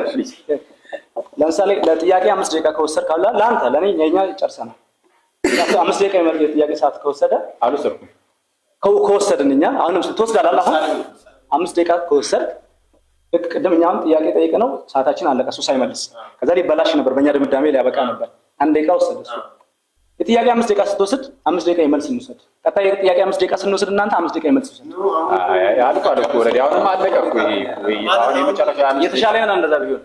አሁን ነገር ይሁን እኮ ፋይናላይዝ እያደረግን ነው። አሁን አንተ ማጠቃለያ አሰጡ። እሺ እንደተመቸ 5 ደቂቃ ከዛ 5 ደቂቃ አለቀ። ጥያቄ የኛ የእናንተ 5 ደቂቃ ሳይሆን 7 ደቂቃ ባይዚህ ጨምር 5 ደቂቃ ለጥያቄ ሳይሆን ለመልስም ነው እየተጠቀምን ነው ያለው። ለመልስም ነው ጥያቄ ብቻ እንዳለ ባከነቹንም ደግሞ ይጨምራል። ይሁን ውይይት ነው እየሆነ ያለው። በ5 ደቂቃ አሁን 5 ደቂቃ እሱ ጥያቄውን ብቻ ሳይሆን እያቀረበ ያለው ውይይት ነው እያደረግን ያለው። መሀል ላይ ግን ማለት ነው ቀርጹን አይታችሁት መሀል ላይ የሚወራው ነገር የዲቤቱ ለዛውን እንዳያሳጣ በደንብ ሰውም ቀጥታ የሚነሱ ሀሳቦችን በደንብ ካች ያደረገ አእምሮ ውስጥ እያያዘ በደንብ ልብ ውስጥ እንዲገባለት በውይይት መሀል ላይ ዝም ብለን ሀሳቦችን ምናምን ባናነሳና ድካማችን ነው። ታገሰን እሱ ችግር የለውም። ያጋጠማል፣ አልፎ ያጋጠማል። ታገሰን እሱ ልክ ትንሽ አንዲት ዲቤት አጭር ነገር ስለሆነች እሷን እንደጨረሰን ትምንል። እሺ ወደ ጀምር። እሺ ከዚህ ቀደም በነበረው ጥያቄ ላይ እንደምታስታውሱት ልክ ጥያቄን ስጀምረው የማቴዎስ ወንጌል ራሱ መጽሐፍ ቅዱስ ለመሆኑ ምን ማስረጃ አለ ስለው በቃ እንደዚሁ አምኝ እንጂ የማቴዎስ ወንጌል መጽሐፍ ቅዱስ ለመሆኑ ራሱ እርግጠኛ የሚሆንበት ማስረጃ ሊያቀርብ አልቻለም። መጽሐፍ ቅዱስ ራሱ አይተሳትም የተባለው መጽሐፍ ቅዱስ ራሱ መጽሐፍ ቅዱስ ለመሆኑ ስለዚህ ይሁን አንድ ግለሰብ ለምሳሌ ልጠይቅ ማን ልጠይቅ ደግሞ ይሰም የፈለከው በጋራ ጠይቀን እኩል ስታወሩ እንዳይረብሽ አናወራም እኩል እንጠባበቃለን። እሺ አዳም አንተ ልጠይቅ። እሺ ለምሳሌ አንድ ግል ፍቅር ሲዝም የሚባል ነገር ሰምተህ ታውቃለህ? የራሱ መጽሐፍ እንዳለው ታውቃለህ? ምናልባት አላርገው አላውቅም ግን አለው። እሺ እና እሱ ነብይ ነኝ ያለ የምታውቁት ከሆነ ፍቅር ሲዝም እና ጽሁፌ የኔ የፈጣሪ ቃል ነው ብሎ ይዞ መጥቷል። እሱን ይህ የእግዚአብሔር ቃል ነው ብሎ ሰጠው ለአንዱ ሰው። ከ100 ዓመት በኋላ በእምነት ይህን ተቀብዬ ነው የእግዚአብሔር ቃል ነው ቢል ስህተት ነው አይደለም? ለምን ስህተት ነው? ትንሽ ጊዜ ፈልጋለሁ ይሄንም ለማብራራት ካልሆነ ባጭሩ ቶሎ ለመመለስ ሞክር። አይ በአንዲት ቃል አይደለም ያልኩህ፣ በአንዲት ቃል አይደለም የተወሰኑ ቃላትን ተጠቅመ ብቻ ባጭሩ መልስ። 30 ሰከንድ ወይ አንድ ደቂቃ ስጠኝ። ሂድ 30 ሰከንድ ደስኩኝ። ለምሳሌ ነብዩ መሐመድ ቁርአን ከሰማይ ወረደለት። ስለ ቁርአን አላወራሁም። 30 ደቂቃ መልስ ነው መልስ ጋር ፍቅር ሲዝም መልስልኝ እባክህ። ፍቅር ሲዝምን ምሳሌ ካረክ እኔ መሐመድን ምሳሌ ማድረግ ፈልጋለሁ። በጥያቄ ሂድልኝ እንደው በጌታ እኮ ፍቅር ሲዝምን ምሳሌ አድርገህ ጥያቄ ካነሳልኝ መሐመድን ምሳሌ አድርገህ ጥያቄ መልስልኝ። እባክህ የምትመልሰው አንተ የምትጠይቀውን አይደለም እኔ የምጠይቀህ ነው። እኔ መልስ ነው መልስ አድርገህ ለራስህ የሆነ ጥያቄ ጠይቀህ ለዛ ትመልሳለህ። እኔ ለመልሴ ማስረጃ እንዲሆን ለምሳሌ ብዬ እያነሳው ነው። በፍቅር ሲዝም ምሳሌ ስለሰጠው በእሱ ምሳሌ መልስልኝ። ፍቅር ሲዝምን በደንብ ስለማላውቀው ስለሱ ላወራ አልችልም። ግን ስለ መሐመድ አውቃለሁ በተወሰነ መልኩ። እኔ እኮ እሱን ማውቀህ እኮ አይደለም። እሺ በቃ ያዘለት መልስልኝ። ለምሳሌ ነብዩ መሐመድ ቁርአን ከሰማይ ወረደለት ብቻውን ነው ይሄ ነገር የተከናወነው። ከዛ በኋላ መጥቶ ለተከታዮቹ ሲያስረዳ ይሄ ነገር ከሰማይ ወረደልኝ አላቸው። አዲስ ትምህርት ነው ይዞ የመጣው። ልክ እንደ ፍቅር ሲዝም እንዳልከው አዲስ ትምህርት ነው ይዞ የመጣው። በምን እንመን አሉት። ማስረጃዎች አቀረባቸው። ለምሳሌ ግማሽ ቀን ጨረቃ ተገምሶ ግማሽ ጨለማ ሆነ ምናምን ነገር ከዛ በነጋዴዎች ምናምን ፕሩፍ ተደረገ። አሁን ላይ አልቀበልም የመሐመድን ትምህርት። ረጅም ዓመት አስቆጥሯል። ከረጅም ዓመት በኋላ እንዳልከው ረጅም ዓመት አስቆጥሯል። አልቀበለውም። ለምን ደግሞ አልቀበለው? ንጹህ አይደለም፣ ጤነኛ አይደለም፣ እግዚአብሔር መንፈስ የለበትም፣ ከመጽሐፍ ቅዱስ ጋር ይጋጫል። ስለዚህ አንድ መጽሐፍ ከእግዚአብሔር ቃል ጋር የሚጋጭ ከሆነ ረጅም ዓመት ቢኖረው ፋይዳ የለውም ማለት ነው። 50 ሰከንድ ነው የሰረው ባይዚ ማስቆም ይችሉ ነበር እነሱ ተናገራቸው። እሺ ቆይ ተረጋጋ። እሺ እነሱ ማስቆም ይችሉ ነበር አይባልም። እሺ ሰው ሀሳብህን እስክትጨርስ ብለን ስንጠብቅ ይሄ ቢንግ ቻርት ይሄ ቀደም እንዳልኩህ ይሄ ሰዓቱን አልፏል። አስቆሙ በላቸው እነሱ። አይ ቆይ እንደዚህ ተጎዳ እሱን አስቆሙ በላቸው ሳይሆን ኦኬ እንትን አለ እንዴ? ኦኬ እሺ በቃ ቀጥል ይሻላል እንጂ ይሄ የእንትን ነገር ነው። ቶናችን መጥቶ እንግዲህ መጨረሻ ላይ ባይዘር ተቃቅፈን ነው የምንሄደው ከአኪ። ስለዚህ አይደብራችሁ። እሱ ያ ይታው በደንብ ብቻ በደንብ አሁን መጣላቅ አለበት። ተቃቅፈን ነው ወደ ቤት ምን ነገር የለም እና እሱ ነው ብቻ ነው እንጂ አይደብራችሁም። አታስብ ለነሱ በደንብ እንጣላለን። ከተቃቅፈን እንሄዳለን። እሺ እሺ እኛም እናስተካክለው ነገር እያየን ሰማችኋል። ሀሳብህን ግን ሀሳቤን መሀል ላይ አታስቆሙኝ ትላለህ። ኖ አስቆሙኝ ትላለህ። በህግ ሰዓት ከወጣ አቆማለሁ። ማስቆም ትችላለህ። ችግር የሚቀጥለው። እሺ ስለዚህ አሁን እያልኩ ያለሁት ምንድነው ከመጽሐፍ ቅዱስ ጋር ይጋጫል ብለሃል። እኔ ከመጽሐፍ ቅዱስ ጋር ይጋጫል አይጋጭም እኮ አይደለም። አንድ ራንደም ሰው ነህ እንበል። አንተ መጽሐፍ ቅዱስ ስትቀበል በሌላ መጽሐፍ አልመዘንኩም። ቀጥታ መጽሐፍ ቅዱስ ነው የተቀበልከው። የሆነ ሰውም ቀጥታ ያለምንም መጽሐፍ ሳይመዝን ቁርአንን መቀበል ቢፈልግ ቁርአንን የምርም እውነተኛ የፈጣሪ ቃል የማይልበት ምክንያት ምንድነው? ልክ መጽሐፍ ቅዱስን በምንም መጽሐፍ እንዳልመዘንከው ይሄንንም በምንም መጽሐፍ ሳትመዝነው ማለት ነው። እንዴት ልትቀበል? መጽሐፍ ቅዱስ በመጽሐፍ ቅዱስ አልመዝነው ቁርአንን ኖ እኔ መጽሐፍ ቅዱስ የእግዚአብሔር ቃል እንደሆነ ስለማምን እሱን እንዴ አንተ እሱን ስታምን በሌላ መጽሐፍ መዘነው ነበረ። መጽሐፍ ቅዱስን መጽሐፍ ቅዱስ ስትቀበል አይደለም በእምነት አልመዘንክም አይደል? አልመዘንክም። በእምነት ብቻ። ልክ እንደዚህ ሁሉ አንድ ሙስሊም የሚመጣው ቁርአንን በቃ በእምነት ተቀብያለሁ ይህ ቁርአን የፈጣሪ ቃል ነው ቢል በሱ አካሄድ ያስኬዳል ያስብላል። እና ለዚህ ስህተት ነው እያልኩ ያለው ማስረጃ ላምጣ። ለምን ለመጽሐፍ ቅዱስን በእምነት መቀበል እንደሚገባ ወይም ደግሞ መጽሐፍ ቅዱስን በእምነት ብቻ የእግዚአብሔር ቃል ማለት እንደሚቻል እምነት ብቻ። እሺ መዝሙር ምዕራፍ 18 መዝሙር ምዕራፍ ቁጥር 30 እንትን ሰዓቴን እንዳትገርለው ቶሎ አወጣው። እሺ መዝሙር 18 31 ቁጥር ነው። እሺ መዝሙር 18 30 ላይ እንዲህ ይላል፣ የአምላኬ መንገድ ፍጹም ነው፣ የእግዚአብሔር ቃል የነጠረ ነው፣ በእርሱ ለሚታመኑበት ሁሉ ጋሻ ነው ይላል። እዚህ ውስጥ መጽሐፍ ቅዱስን ያለምንም ማስረጃ በእምነት ብቻ ተቀበሉ ይላል። እንዴት እንደሚል ላስረዳ። አለ የለም አለ። እሺ ጥቅሱን አሳየው እንደዛ የሚልበት። ያንተ ማብራሪያ አንፈልግም። ያንተ ማብራሪያ ቁጥር 30 እሺ ካላብራራሁት ዝም ብዬ ጥቅሱን አነብላለሁ። የአምላኬ መንገድ ፍጹም ነው፣ የእግዚአብሔር ቃል የነጠረ ነው። አንዴ ቆይ፣ የአምላኬ መንገድ ምንድነው? ፍጹም ነው። የእግዚአብሔር ቃል ምን ያለ የነጠረ ነው። በእርሱ ለሚታመኑት ምንድነው? ጋሻ ነው። እዚህ ውስጥ መጽሐፍ ቅዱስን ለምሳሌ የማቴዎስ ወንጌልን ዝም ብላችሁ እንዲተቀበሉ የሚል አለ፣ ያለ ማስረጃ በእምነት ተቀበሉ የሚል አለ። የማቴዎስ ወንጌልን ያለ ማስረጃ የእግዚአብሔርን ቃል የእግዚአብሔርን ቃል እስቲ ያለ ማስረጃ በእምነት ተቀበሉ ይላል። እሱ ባለው አንተም እንደዛ ያልከው ይሄን ጥቅስ አለ እንደዚህ ማስረጃ ይኸውልህና ላስረዳ አንዴ እሺ ይሄንን ጥቅስ አንተ ያለ ማስረጃ እንደዚህ በእምነት ብቻ ለመቀበል ይጠቀሳል ብለህ ታምናለህ? ይኸውልህ አሁን ይሄን ጥቅስ ያዘው ችግር የለውም። ግን እኔ አሁን ላስረዳ አይደለም ያዘው ማለቴ አይጣልም ማለቴ ነው። እኔ አሁን ለአንተ እሱን አብራራ ጊዜ አልፈጅም። ተቀበላለህ ካልተቀበልክ እኔ በዚህ ጊዜንም እንድትፈጅም አንድ ነገር ልንገር። ስለዚህ መጀመሪያ ወደ ጥያቄ የኔ ጥያቄ ሳስበው ዝም ብሎ ታላ እሺ ጠይቅ። አንተ ላይ እየመራህ ያለው ባይዚ ዝም በሉ ማለት ትችላለህ። እሺ በእኛም እንዳታሰብ። እሺ እሺ እሺ ምንም አይነት ማስረጃ ተገኘም 2 ደቂቃ ለነሱ ስለተሰጠው 2 ደቂቃ ይችላል። እሺ ስለዚህ መጽሐፍ ቅዱስ የሐዲስ ኪዳን መጽሐፍትን ምንም አይነት ማስረጃ የላቸውም። መጽሐፍ ቅዱስ ለመሆኑ እንኳን ሂስቶሪካል ኤቪደንስ አለን ብያለሁ አላችሁ። አያ አሁን አንተ ስለዚህ ይሄ በእምነት ብቻ የሚለውን ነገር ይዘው ቁጭ ትልና እሱ ከእምነት በተጨማሪ እሺ ደቂቃ አለ 2 ደቂቃ እሺ ያው ከእናንተ እንደሚመቸው እሺ 2 ደቂቃ አለው። እሺ አይ እንደሚመቸው አይደለም አይ ይሄ ሰዓት የሱ ስለሆነ እንደሚመቸው እሱን ሰዓት በተመለከተ እሱ እንደሚመቸው ሰዓትም አይ የሱን ሰዓት ያደረግነውን ነገር ነው እንጂ ያደረግን ነገር የሱን ሰዓት በተመለከተ እሱ እንደሚስማማው ለማለት ነው። እሺ አሁን ካደመ እሱ ባለው የተሻለ መልስ አለው ብዬ አስባለሁ። ከምን አንፃር አንተ በእምነት ብቻ ነው በቃ እንደዚህ ዝም ብለን አምነን ነው ያልከው፣ ወዴት ይሄዳል ብዬ ተናግሬያለሁ። የሚታመነው ነገር ከየት አምጥቼ ቆይ የሚታመነው ነገር እኮ ኤቪደንስ አለ። እሺ እሺ ቀደም ያልከው ልክ ዝም ብሎ የሆነ አንድ መጽሐፍን የማቴዎስ ወንጌልን አንድ ሳገኘ አነበበ በቃ ይሄ የእግዚአብሔር ቃል ነው ዝም ብሎ ማመን እንደዛ አይደለም የሚሰራው። የኔ ሐሳብ እንደዛ አይደለም። አይ አንተማ በእምነት ብቻ ብለሃል። ለምሳሌ የቢቢሲን ጋዜጣ የእግዚአብሔር ቃል ነው ብዬ አልቀበለው። አምኜ የእግዚአብሔር ቃል ብዬ አልቀበለው። የቢቢሲ ጋዜጣ ሲጀመር የእግዚአብሔር ቃል ነው ተብሎ አልተነገረም። በሰውም ሲነገር ቢነገር እንኳን አልቀበልም። በቃ ችግር የሚቀበል ስላለ አንዴ የሚቀበል ስላለ የቢቢሲ ጋዜጣ የእግዚአብሔር ቃል ነው ብሎ የሚቀበል ምን ይኖራል? ኤቲስቶች በጣም ብዙ እንዳሉ እንዳትረሳ። ኤቲስቶች እግዚአብሔር የለም የሚሉ የእግዚአብሔር ቃል ነው ብለው መሰለህ በዛ ቢኖሩ ሰዎች አሉ በስርዓት። እሺ ደቂቃ አሁን በማይረባ ነገር የሱስ ሰዓት እንደተመቸው ያርገው። አይ እኛ ባይዘው እናንተን የሚጠቅም ነገር ማውራት እንፈልጋለን። ወደ እግዚአብሔር መንግስት ሰዎች እንዲገቡ እንፈልጋለን። ሰው የማይጠቅም ነገር ምንም አያደርግም። አሁን ቢቢሲ ምን አውራ አሁን አንተ እሱ ነው ባይዘው ቢቢሲ ያለ ችግሩ ላይ ነው አውራ እሺ አሁን ወደ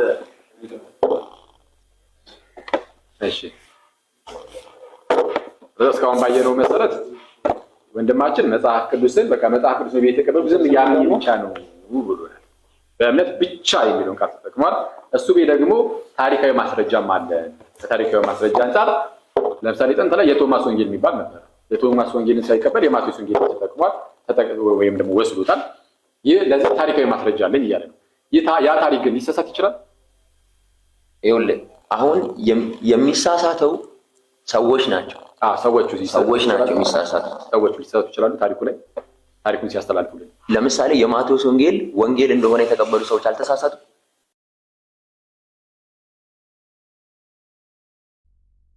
ሲያስተላልፉ በታሪክ ውስጥ እነዛ ሰዎች ሊሳሳቱ ይችላሉ። አይችሉም። የማቴዎስ ወንጌል የእግዚአብሔር ቃል እውነት ስለሆነ አልተሳሳቱም። ኦኬ የእግዚአብሔር ቃል እውነት ላይ አይሳሳቱም። አይደል? ቃል እውነት ላይ ሲያስተላልፉ አይሳሳቱም። እዛች ቦታ ላይ የእግዚአብሔር ቃል አይሳሳቱም ሲባል እድሜ ልክ ተሳሳተ ነው። አልተሳሳቱምና አይሳሳቱም ይላል። አልተሳሳቱም። የእግዚአብሔርን ቃል ሲያስተላልፉ አልተሳሳቱም። እንደሰማችሁት የእግዚአብሔርን ቃል ሲያስተላልፉ አልተሳሳቱም ብሏል። ጨርሰሃል። ይሻለን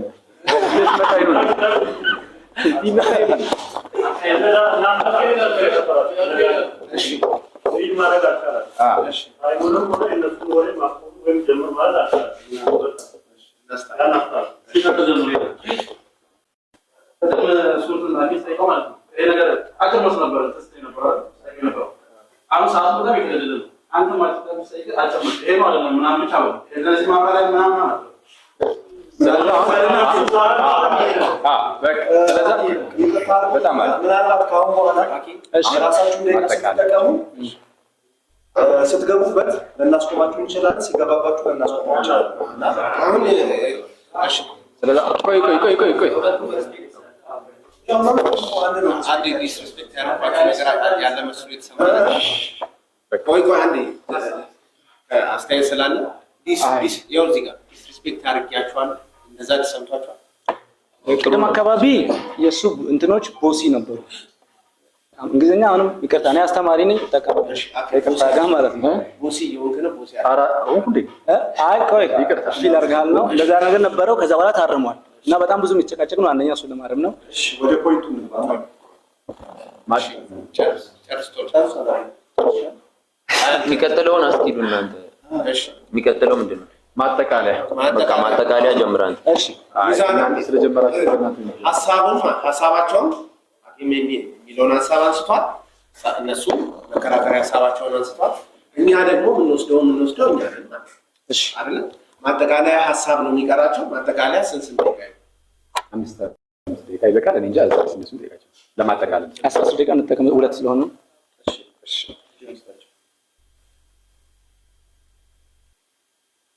እሺ የዛሬን ክርክር ወይም የዛሬው ውይይታችንን ሰምራይዝ ስናደርገው ወይም ስንጠቀልለው ቤተክርስቲያንን በተመለከተ በጣም ብዙ እያንዳንዳቸው መፈታት ያለባቸው ነገሮች ሲኖሩ አኬ ስትደመድም ወይም የራስን ትምህርቶች ስትገነባ አንደኛው የክርስቶስን አካልና አጥቢያ ቤተክርስቲያንን መቀላቀል ይታይብሃል። ሁለተኛ ነገር ደግሞ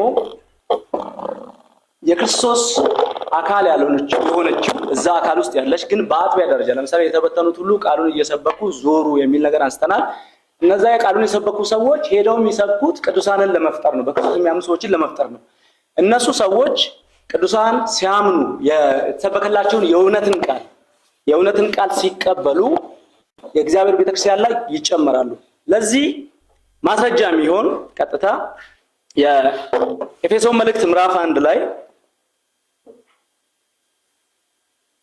ምዕራፍ 1 ቁጥር 13 ላይ እንዲህ ይላል። ስለ ኤፌሶን ቤተክርስቲያን አመሰራረት ሲያወራ ማለት ነው። ሊትራሊ ሙሉ ከምዕራፍ 1 እስከ መጨረሻው ደግሞ በሙሉ በኤፌሶንም ኮንቴክስት መሰረት ነው እንትምለው የሆነች ጥቅስ ነጥዬ አይደለም።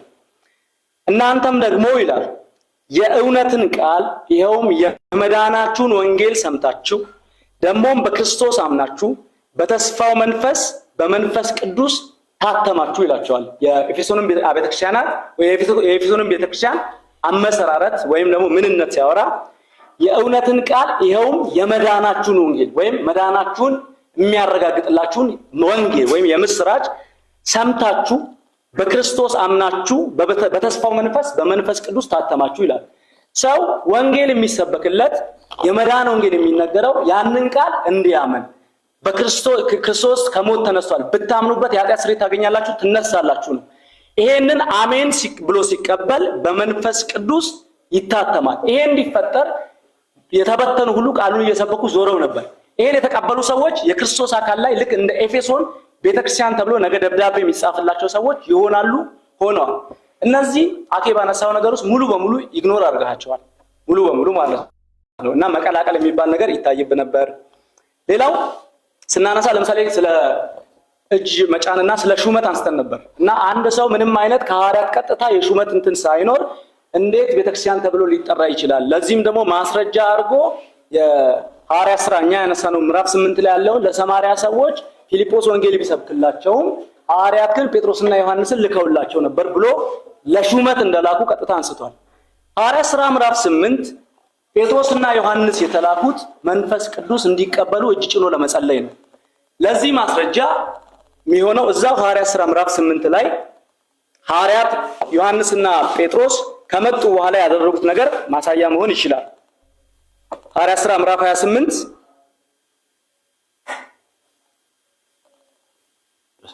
ምዕራፍ 8 ቁጥር 15 በኢየሩሳሌም የነበረው ሐዋርያት የሰማርያ ሰዎች የእግዚአብሔርን ቃል እንደተቀበሉ ሰምተው ጴጥሮስና ዮሐንስን ሰደዱላቸው። እነሱም በወረዱ ጊዜ መንፈስ ቅዱስን ይቀበሉ ዘንድ ጸለዩላቸው። በጌታ በኢየሱስ ስም ብቻ ተጠምቀው ነበር እንጂ ከነሱ በአንዱ ላይ እንኳ ገና አልወረደም ነበር። በዚያን ጊዜ እጃቸውን ጫኑባቸው፣ መንፈስ ቅዱስንም ተቀበሉ ይላል። ስለዚህ ይሄንን ክፍል ይዘን ሐዋርያት ሥራ ምዕራፍ 19 ላይ ይዘን ሐዋርያት ሲመጡ ለቤተ ክርስቲያን ሙሉ ወይም ላመኑ ሰዎች ይጸልያሉ። ለእያንዳንዳቸው እጅ እየጫኑ ይጸልያሉ። በሁሉም ላይ መንፈስ ቅዱስ ይወርዳል። በሁሉም ላይ የተወሰኑ ሰዎች ተመርጠው ለሹመት አይደለም እጅ የሚጫንባቸው፣ በሁሉም ላይ መንፈስ ቅዱስ ማስረጃ። ሐዋርያት ሥራ ምዕራፍ 19 ላይ ጳውሎስ ወደ ቆሮንቶስ በመጣ ጊዜ ጳውሎስ ወደ ኤፌሶን በመጣ ጊዜ ነበሩ ክርስቲያኖች። ከዛ በኋላ አምነው ነበር፣ ግን መንፈስ ቅዱስ አልወረደባቸውም ነበር። በጻነባቸው በጸለየላቸው ጊዜ ሁላቸውም ላይ መንፈስ ቅዱስ ወረደ ይላል። በሁሉም ላይ ሐዋርያት ሥራ ምዕራፍ 10 ላይ ቆርኔሌዎስ ቤት ላይ ጴጥሮስ ሲላክ፣ ቆርኔሌዎስ በመልአክ ተመርቶ ጴጥሮስን ሲያስመጣና ጴጥሮስ ሲላክ ቃሉን በሰሙት ሁሉ ላይ ነው መንፈስ ቅዱስ ወረደ፣ በልሳን ተናገሩ፣ ትንቢት ተናገሩ ይላል። በሁሉም ላይ ይሄንን ከሹመት ጋር ቀላቅለሃል። የተቀላቀለ ነገር አለ። የመጨረሻ አንስቼ ለእሱ የምተውለት ነገር ምንድነው? የእግዚአብሔር ቃል እና የማቴዎስ ወንጌልን በጣም በመቀላቀል እንትን እየተባለ ነበር። በመሰረቱ መጽሐፍ ቅዱስ የሚለው ስያሜ ከመጀመሪያው ዘመን ጀምሮ የመጣ ስያሜ አይደለም። ለምሳሌ በሐዋርያት ዘመንና በጌታ ዘመን ሕግና ነቢያት ተብሎ ይጠራል መጽሐፍ ቅዱስ የሚል ቋንቋ አይጠቀሙም። ሕግና ነቢያት የሚል ቋንቋ ይጠቀማል። ለዛው መጽሐፍ አቻ ቅዱሱ መጽሐፍ ይባላል። መጽሐፉ ተብሎ ይጠራል። መጽሐፍ ቅዱስ ራሱ ከራሴ አይደለም ማወራው፣ መጽሐፍ ቅዱስ ውስጥ አለ። ሰዓቴን ሊሚት ለማድረግ ነው ያንዳንዱን እያወጣው አላነበው ማለት ነው። የለም ብላችሁ ካላችሁ ቻሌንጅ ልታደርጉኝ ትችላላችሁ፣ ወይም ነገም ቼክ መደራረግ እንችላለን። ቅዱሱ መጽሐፍ፣ ሕግና ነቢያት፣ መጽሐፉ ተብሎ ተጠርቷል። ይሄ መጽሐፍ ቅዱስ ማለት ነው። ስለዚህ እነዚህ የእግዚአብሔር ቃልም ተብሎ ተጠርቷል። የእግዚአብሔር ቃል የጌታ ትእዛዝ ተብሎ ተጠርቷል። እነዚህ ስያሜዎች ጠቅላላ ሲነሱ ሁላቸውም በካኖናይዝድ ብቻ አይደለም እንትን የተባሉት። ካኖናይዝድ ከሆነ ወይም ደግሞ ቀኖናን ብቻ ምን ከሆነ ቀኖና አስፈላጊ ነው። ያንንም ደግሞ 100% እቀበላለሁ። የዓለም ቤተክርስቲያናት የተስማሙትን ቀኖና ማለት ነው። ነገር ግን የእግዚአብሔር ቃል ሲባል ይሄ የእግዚአብሔር ቃል ነው ሲባል ሰው አምኖ ይቀበላል። ምን ሲል መጀመሪያ ሶርሱን አጣርቶ ማን ነው የእግዚአብሔር ቃል የሚለኝ። ለምሳሌ ቢቢሲን ያነሳውበት ምክንያት አንድ ሰው ቢቢሲን የእግዚአብሔር ቃል ነው ብሎ የሚያምን ኤቲስት ቢቢሲ የእግዚአብሔር ቃል ነው ብሎ ሊያምን ይችላል። እኔ ግን አልቀበለውም። ለምንድን ነው? ሰውየው በራሱ ይህንን ነገር የእግዚአብሔር ቃል ብሎ ለማሳመን ማስረጃ የለውም፣ ምንጭ የለውም ማለት ነው። ሐዋርያት ኢየሱስ ተነስቷል ብለው ዞረው ሰበኩ። የሚናገሩት ቃል የእግዚአብሔር ቃል ነበር። የሚያወሩት ቃል ያኔ በመጽሐፍ ደረጃ ሳይሆን ከአፋቸው። ለምሳሌ ሐዋርያት ሥራ አፋቸው ላይ ነበር የነበረው፣ በመጽሐፍ ደረጃ አልነበረም። አፋቸው ላይ የእግዚአብሔር ቃል ነው ኢየሱስ ክርስቶስ ከሙታን ተነስቷል ብለው ብሉይ ኪዳን ጠቅሰው ይናገሩ ነበር። ሐዋርያት የሚያስተምሩትን ትምህርት የእግዚአብሔር ቃል ነው ብሎ አምኖ መቀበል ወደ ቤተክርስቲያን የሚያስጨምር እውነት ነው። ከአፋቸው የሚወጣውን ቃል የሚናገሩትን ቃል ማለት ነው። ከዛ ከሐዋርያት የመጣ ትምህርት ይሄ ነው ብሎ ደግሞ በቤተክርስቲያን ውስጥ ያለፉ አባቶች፣ ይሄን አስምሩልኝ፣ በቤተክርስቲያን ውስጥ ያለፉ አባቶች ከሐዋርያት የመጣውን ትምህርት የእግዚአብሔር ቃል ነው ብለው ሲነግሩን እውነትም እነዚህ ሰዎች የሚናገሩት የእግዚአብሔር ቃል ነው ብዬ ልክ ሐዋርያት ሥራ ምዕራፍ 17 ላይ የቤሪያ ሰዎች እንዳደረጉት የቤሪያ ሰዎች ወንጌል መጥቶ ተሰበከላቸው። ሲሰበከላቸው ይሄ የምንሰማው ነገር እውነት ይሆንን ብለው በኦሪት ዘፍጥረት፣ ዘጸአት፣ ዘሌዋውያን በብሉይ ኪዳን መጽሐፍ እያመሳከሩ ተቀበሉ። ቃሉ በሙሉ ፍቃድ የቤሪያ ሰዎች አመሳከሩ። ከዘፍጥረት፣ ከዘጸአት፣ ከዘሌዋውያን ከቀኖና በፊት ከነበረ ወይም በብሉይ ኪዳን ቀኖና ከነበሩ መጽሐፍት ጋር አቀላቅለን አመዛዘን የማይጋጭ ሲሆን ያንን ነገር የእግዚአብሔር ቃል ብለን እንጠቀማለን። የመጨረሻ ጥቅሴ የጢሞቴዎስ መልእክት ላይ ጳውሎስ ጢሞቴዎስን ምን ይለዋል?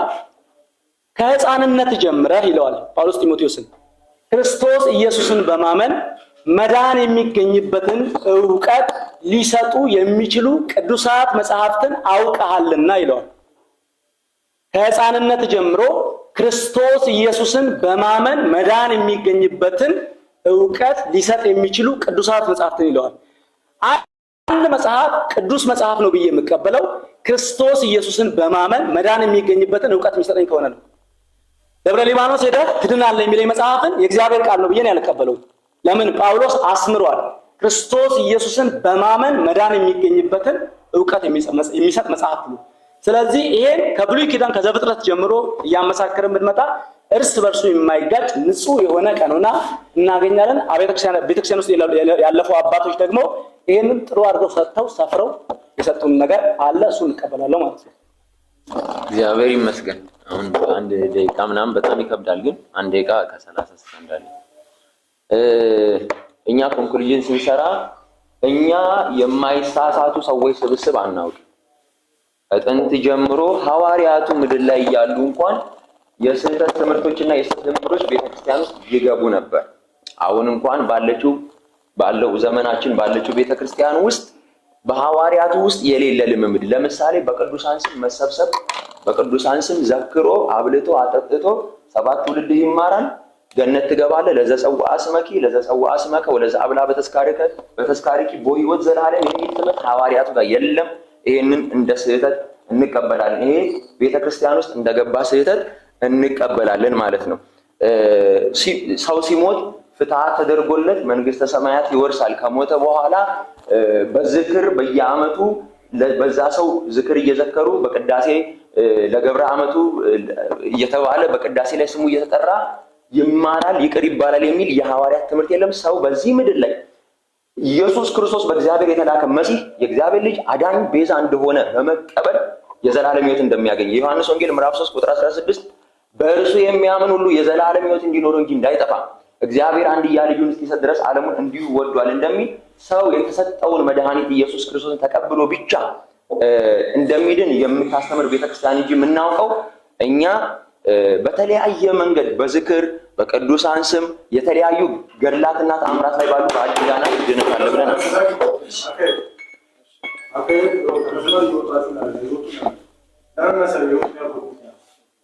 የተነሳው ሀሳብ በተነሳው ኢሹ ላይ የመጨረሻ ግዝጋኔ ለመስጠት ነው። ገብቷል? አሁን እነሱ እያነሱ ያሉት ኦልሬዲ አልፏል። ሌላ ነገር ነው እየተባለ ለዛ ያ ራሱን የቻለ ክፍል ነው። እነሱ በሚያነሱት ነገር ላይ ነገሩ ምናደርግ እንጂ በተነሳው ቅድም በተወያዩበት ሀሳብ ላይ ከርዕስ የወጣ ሀሳብ ርዕስ ይወጣ አይደለም። እኔ ችግር የሁለታችንም ነው ወይስ አንድ ሳይድ የመጨረሻ አካባቢ ያነሳው ነገር ብቻ ነው? የመጨረሻ አካባቢ ያነሳው ብቻ ነው። እሱን አጥራላችሁ። ሲሳይ ሀሳቡ መጨረሻ አካባቢ የተነሳው ስለ ዝክር ምናምን ያለው ነገር አሁን የወጣ ነው፣ ከመስመር የወጣ ነው። ችግር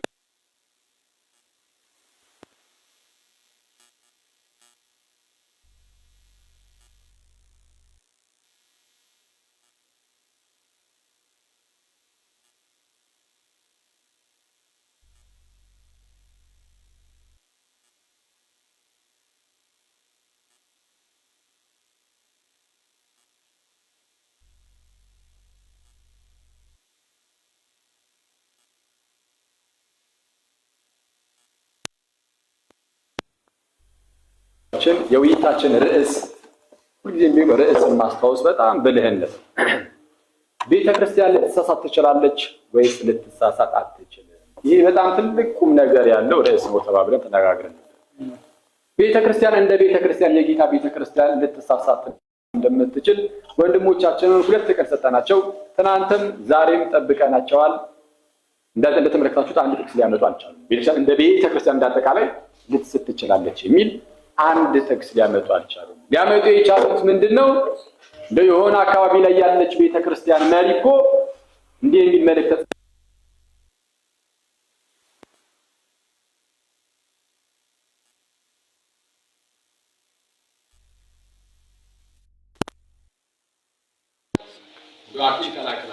አጥቢያውን ከአጠቃላዩ ተላቅናል። በአጥቢያዎች ላይ አንዳንድ ሰዎች የሆነ ነገር የሆነ አስተያየት ትምህርትን ስላስተምሩ ሊሰሙ ይችላሉ። ለዚህ ደግሞ ለትልቁ ምሳሌ ከትንሽ ዓመታት በፊት ብዙ ተሐድሶ ወንድሞቻችን በቤተ ክርስቲያን ውስጥ የስተት ትምህርትን ሲያስተምሩ አሽሩቆ ሲያስተምሩ አይሉ እንደምሳሌ በቃ ነው እንደተከሰና ግን እነሱ እንደዛ በማድረጋቸው ዓለም አቀፋዊቷ ቤተ ክርስቲያን ፕሮቴስታንት ወይም ተሐድሶ ሆናለች አሉትም። ስለዚህ የሆነ ግለሰብ የሆነ ትምህርትን አሽሩቆ ያስገባል ማለት ቤተ ክርስቲያንን የማጥፋት አቅም ግን አለው ማለት ነው። ወይም ደግሞ ቤተ ክርስቲያንን በስህተት ውስጥ የመጣል አቅም አለው ማለት ነው። ይህ መናፍቃንን መናፍቃን ስለ እናንተ አይደለም እንዳጠቃላይ የስህተት ትምህርትን የሚያስገባ መናፍቅ ስለሆነ እንጂ ስለማይወርቅ አይደለም። የስህተት ትምህርት የሚያስተምር ሰው መናፍቅ ይባላል። እና የወንድሞቻችን አባባል ምንድነው? የሆነ መናፍቅ ተነስቶ ሐሰተኛ ትምህርትን አስተምሮ መላ ቤተ ክርስቲያኒቱን ሊበክላት ይችላል ይላል። በጎን ጠባቂዋ ኢየሱስ ነው። በጎን እዚህ ጋር አንድ የሆነ መናፍቅ ግለሰብ አለ። ያ መናፍቅ መጥቶ የኢየሱስን ቤተክርስቲያን ሊጠላት ይችላል። በመንፍቅ ነው ማለት ነው። ስለዚህ ለወንድሞቻችን ሳያስቡት ምን እያሉ ነው? ከኢየሱስ በላይ ያ መናፍቅ አቅም አለው እያሉ። ይሄ ደግሞ ረዲክለስ ነው። ጌታችን ኢየሱስ በእውነት ቤተክርስቲያኑን ይጠብቃል። ለዚህ ማስረጃዎችን አቅርበናል። በጣም በርካታ የመጽሐፍ ቅዱስ ማስረጃዎች እንደሚጠብቅ ሙሽራው ሆኖ እንደሚጠብቃት ማለት ነው። መደጋገም እንዳይሆን እና በተደጋጋሚ ቀላቅልሃል ላልከው ከታላቅ ይቅርታ ጋር እኔ ከቀላቀልክም አንተ የቀላቀልክ መስሎኝ። ለምሳሌ መጽሐፍ ቅዱስ ጥንት ላይ መጽሐፍ ቅዱስ አይባልም ማለትና መጽሐፍ ቅዱስ ተብሎ ጥንት ላይ አይጠራም ካለን በኋላ እዛው ጋር ግን ቅዱሱ መጽሐፍ ተብሎ ይጠራል አለ። መጽሐፍ ቅዱስ ተብሎ አይጠራም፣ ቅዱሱ መጽሐፍ ተብሎ ይጠራል። መጽሐፍ ቅዱስ ማለት ቅዱሱ መጽሐፍ ነው፣ ሌላ ታሪክ የለውም። ስለዚህ መቀላቀል ከሆነ ራሱ ምናልባት እንደዚህ ሊሆን ይችላል። ያው ያን ቃሉ ስለተጠቀምከው ማለት ነው ወንድሜ። አሊያም ደግሞ ኤቲስት ብሎ አንስቶ ኤቲስት አምላክ የለም ብሎ የሚያምን ሰው፣ እግዚአብሔር የለም ብሎ የሚያምን ሰው፣ እግዚአብሔር የለም የሚለው ኤቲስት የቢቢሲ ጋዜጣ ግን የእግዚአብሔር ቃል ነው ብሎ ያምናል ብሎ መናገር፣ እንደዚህ አይነቶቹ መቀላቀል ሊሆኑ ይችላሉ። እኔ ጥርት ያለ ነገርን ለማስቀመጥ ሞክሬያለሁ። በአጭሩ ቤተክርስቲያን የኢየሱስ ጉባኤ እንደመሆኗ ከሐዋርያ ዘመን ጀምሮ ከነበረች የማጠፋ ከሆነ ጉባኤዋ አሁንም ድረስ ያቺ ጉባኤ ትኖራለች ብለናል። ያ ማህበረሰብ ማለት ነው። በየት አካባቢ? በዓለም አቀፍ ደረጃ እየተስፋፋች ቤተክርስቲያን በየዓለም ዳርቻው እየተሰራጨች ትመጣለች። የምትመጣው ግን በቅብብሎች ውስጥ ከዛውን ጊዜ ጀምሮ ያለ ቅብብሎች እንደዚሁ ይፈጠራል ብሎናል ወንድማችን። ማስረጃ ብዬ አላመጣም። አሁን መጨረሻ ላይ በመዝጊያው ላይ ግን ያን ያመጣው ነገር አለ። አደመ ወንድማችን እንዲህ ብሎናል። በሐዋርያት ሥራ ምዕራፍ 8 ላይ አንድ ያቆሙት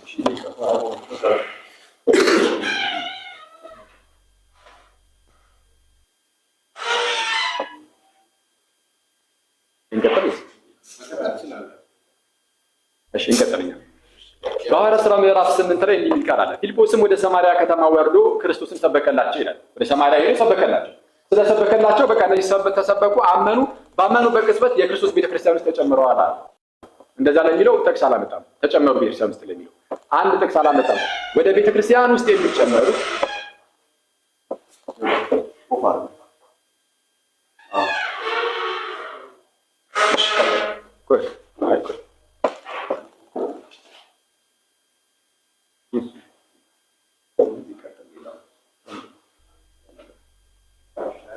ሌሎቻችሁ ያዙ። ዮሐንስ ብቻ ነው። እሺ በደንብ አድርጋችሁ ስሙ። ወደ ቤተ ክርስቲያን ተጨመሩ የሚባለው ልክ ሲጠመቁ ነው። ሐዋርያት ሥራ ምዕራፍ 2 ቁጥር 41 ላይ እንደተነገረው የተጠመቁትን ሁሉ ቃሉን የተቀበሉት ወደ ቤተ ክርስቲያን ተጨመሩ ይባላል። ሳይጠመቁ መጨመር ይላል። ማስረጃ ኤፌሶን ብለን ጠቅሰን ነበር። ምዕራፍ 1 ቁጥር 13 እንዲህ ይላል፣ እናንተም ደግሞ የእውነትን ቃል ይኸውም የመዳናችሁን ወንጌል ሰምታችሁ ደግሞም በክርስቶስ አምናችሁ በተስፋው መንፈስ በመንፈስ ቅዱስ ታተማችሁ ይላል። በማን ታተማችሁ? በመንፈስ ቅዱስ። ወደ ይህንን የፊልጶስን ነገር ለማስረዳት ነበር ያለው። ወደ ፊልጶስ ሄደን ስንመለከት ፊልጶስ ወንጌል ሰበከና አመኑ። ስለዚህ ቤተክርስቲያን ተጨመሩ የተባለው ግን መንፈስ ቅዱስን ራሱ አልተቀበሉ። እነዛ ሰዎች መንፈስ ቅዱስን ሳይቀበሉ እንዴት ወደ ቤተክርስቲያን ተጨመሩ? በመንፈስ ቅዱስ ሳይታተሙ እንዴት የጌታ ቤተክርስቲያን ገና አሉ? በመንፈስ ቅዱስ እንዲታተሙ መንፈስ ቅዱስ እንዲወርድላቸው ማን አስፈለገ? ሐዋርያት። ከየት? ከኢየሩሳሌም። ማስረጃ እዛው ሐዋርያት ሥራ ምዕራፍ 8 ዝቅ ብላችሁ ቀደም ወንድማችን ማንበቡት ነበረ፣ አላስተዋልከውም እንጂ ቁጥር 14 ላይ ይላል፣ በኢየሩሳሌምም የነበሩት ሐዋርያት የሰማርያ ሰዎች የእግዚአብሔርን ቃል እንደተቀበሉ ሰምተው ተቀብለዋል። እንደተቀበሉ ሰምተው ማንም ሰው ልክ በክርስቶስ ሲያምን መንፈስ ቅዱስ ይቀበላል ያሉት ሐሰት ነው፣ ውሸት ነው። የለም ተቀብለዋል፣ ግን አልተቀበሉም መንፈስ ቅዱስ። እንደተቀበሉ ሰምተው ጴጥሮስንና ዮሐንስን ሰደዱላቸው ይላል። ከዚያስ እነርሱም በወረዱ ጊዜ ጴጥሮስና ዮሐንስ ማለት ነው መንፈስ ቅዱስን ይቀበሉ ዘንድ ጸለዩላቸው። ለእነማን? ኦልሬዲ ላመኑ ለተቀበሉ ሰዎች። ስለዚህ የሆነ ሰው ባመነበት በተቀበለበት ቅጽበት መንፈስ ቅዱስን ይቀበላል የሚለው የወንድሞቻችን ትምህርት ፍጹም ስህተት ነው። ስለዚህ ሁልጊዜ ቢሆን ቤተክርስቲያን ከሐዋርያት ሹመት ውጪ በሆነ መልኩ የሆነ ቦታ ላይ እንደዚሁ አትመሰረትም። ልክ እንዴት መሰላችሁ? ሐዋርያት ሥራ ምዕራፍ 20 ቁጥር 28 ላይ እግዚአብሔር በገዛ ደሙ የዋጃትን ቤተክርስቲያንን ትጠብቋት ዘንድ መንፈስ ቅዱስ እናንተን ጳጳሳት አድርጎ ለሾመበት ለራሳችሁና ለመንጋው ተጠንቀቁ በማለት እንደተናገረ ምን አድርጎ ለሾመበት ጳጳሳት አድርጎ ለሾመበት። ስለዚህ ሹመት አለ፣ የጵጵስና ሹመት አለ። ስለዚህ ከጳጳሳት ውጪ በሆነ መልኩ አንድ ኦንላይን ተላልፍ ፈልጋለሁ ችግር የለም። ለኔ የምመርጠው ይሄ ክርክር አይደለም ማለት ሰዎች ተረዳድተው ወደ አንድነት እንዲመጡ ማድረግ ነው። ማለት ላንተናችሁ ተናላችሁ ሶ አይ ቲንክ ዳትስ ዘ ኤም። እሱ ከሆነ ምንድነው የሆነ የስቱዲዮ ማረጉ ያቄለኔ ፌር ነው ብያለሁ።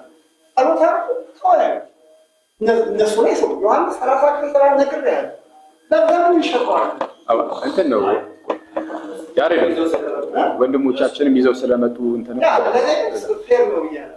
ፍቅር ጸሎታ ነው መንፈስ ቅዱስ ወደ አንድነት እንዲመራን ማድረግ እንጂ ያውን ይሄንን ለገበያ ማቅረብ ቤቱ ነው። ኦኬ ከተስማማችሁ ችግር የለም። በዚህ መልኩ አይሁን የሚል ስላወራ በዚህ መልኩ አይሁን የሚል አቋም ስለነበረ ዛሬ ተቀይሮ ነው የነሱ ሀሳብ። ችግር የለም። ከያሬዱ ጋር ትናንት አውርተን ነበር። ትናንት የነበራችሁ ሰዎች አውርተን ከዛ ላይ የያሬዱ ፍላጎቱ ምንድነው? ወንድሞቻችንን አቅርበን ብቻቸውን አውርተናቸው ልክ ሰው ሲኖር ካሜራ ሲኖር ምናምን ይሄ የመሸነፍ ምናምን አይነት ስሜት ሊኖር ስለሚችል ገተር ማለት ነገር ሊኖር ይችላል። የመገተር ማለት እና እንደዚህ ነገሮች እንዳይፈጠሩ በመካከላችን በፍቅር ወንድሞቻችንን እንድናቀርባቸው ምናምን የያሬዱ ዋና ሀሳብ እሱ። ግን ዛሬ አጋጣሚ እነሱም ያው ካሜራዎቻቸው ምናምን ይዘው ስለመጡ ከዛ አንፃር ነው እና ለምን ብቻቸውንም እናወራቸዋለን። አይ ትክክል ነው ያነሳው ሀሳብ። ለምሳሌ ወንድማችን እንዳለ ምናልባት ማህበሩ ንግግሩ የእንትኑ የስብሰባው ውጤት ትክክል ነው አይደለም። አይ ካሜራውን አይደለም ትክክል መረዳቱ እንደዛ ሊሆን ይችላል። ግን እሱ ፐርሰናሊ ምን ብሎኛል? ይሄ ነገር ለቲክቶክ ግብአት ነው እንጂ ነጥብ ያለው ነገር እየመጣ ነው ሶ ለማምጣት አይደለም።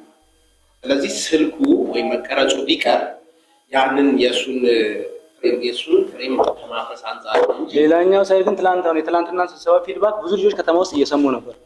በጣም ብዙ ልጆች ቤት ሆነው ማለት ነው። ይሄን እድል አያገኙም በስራ ምክንያት።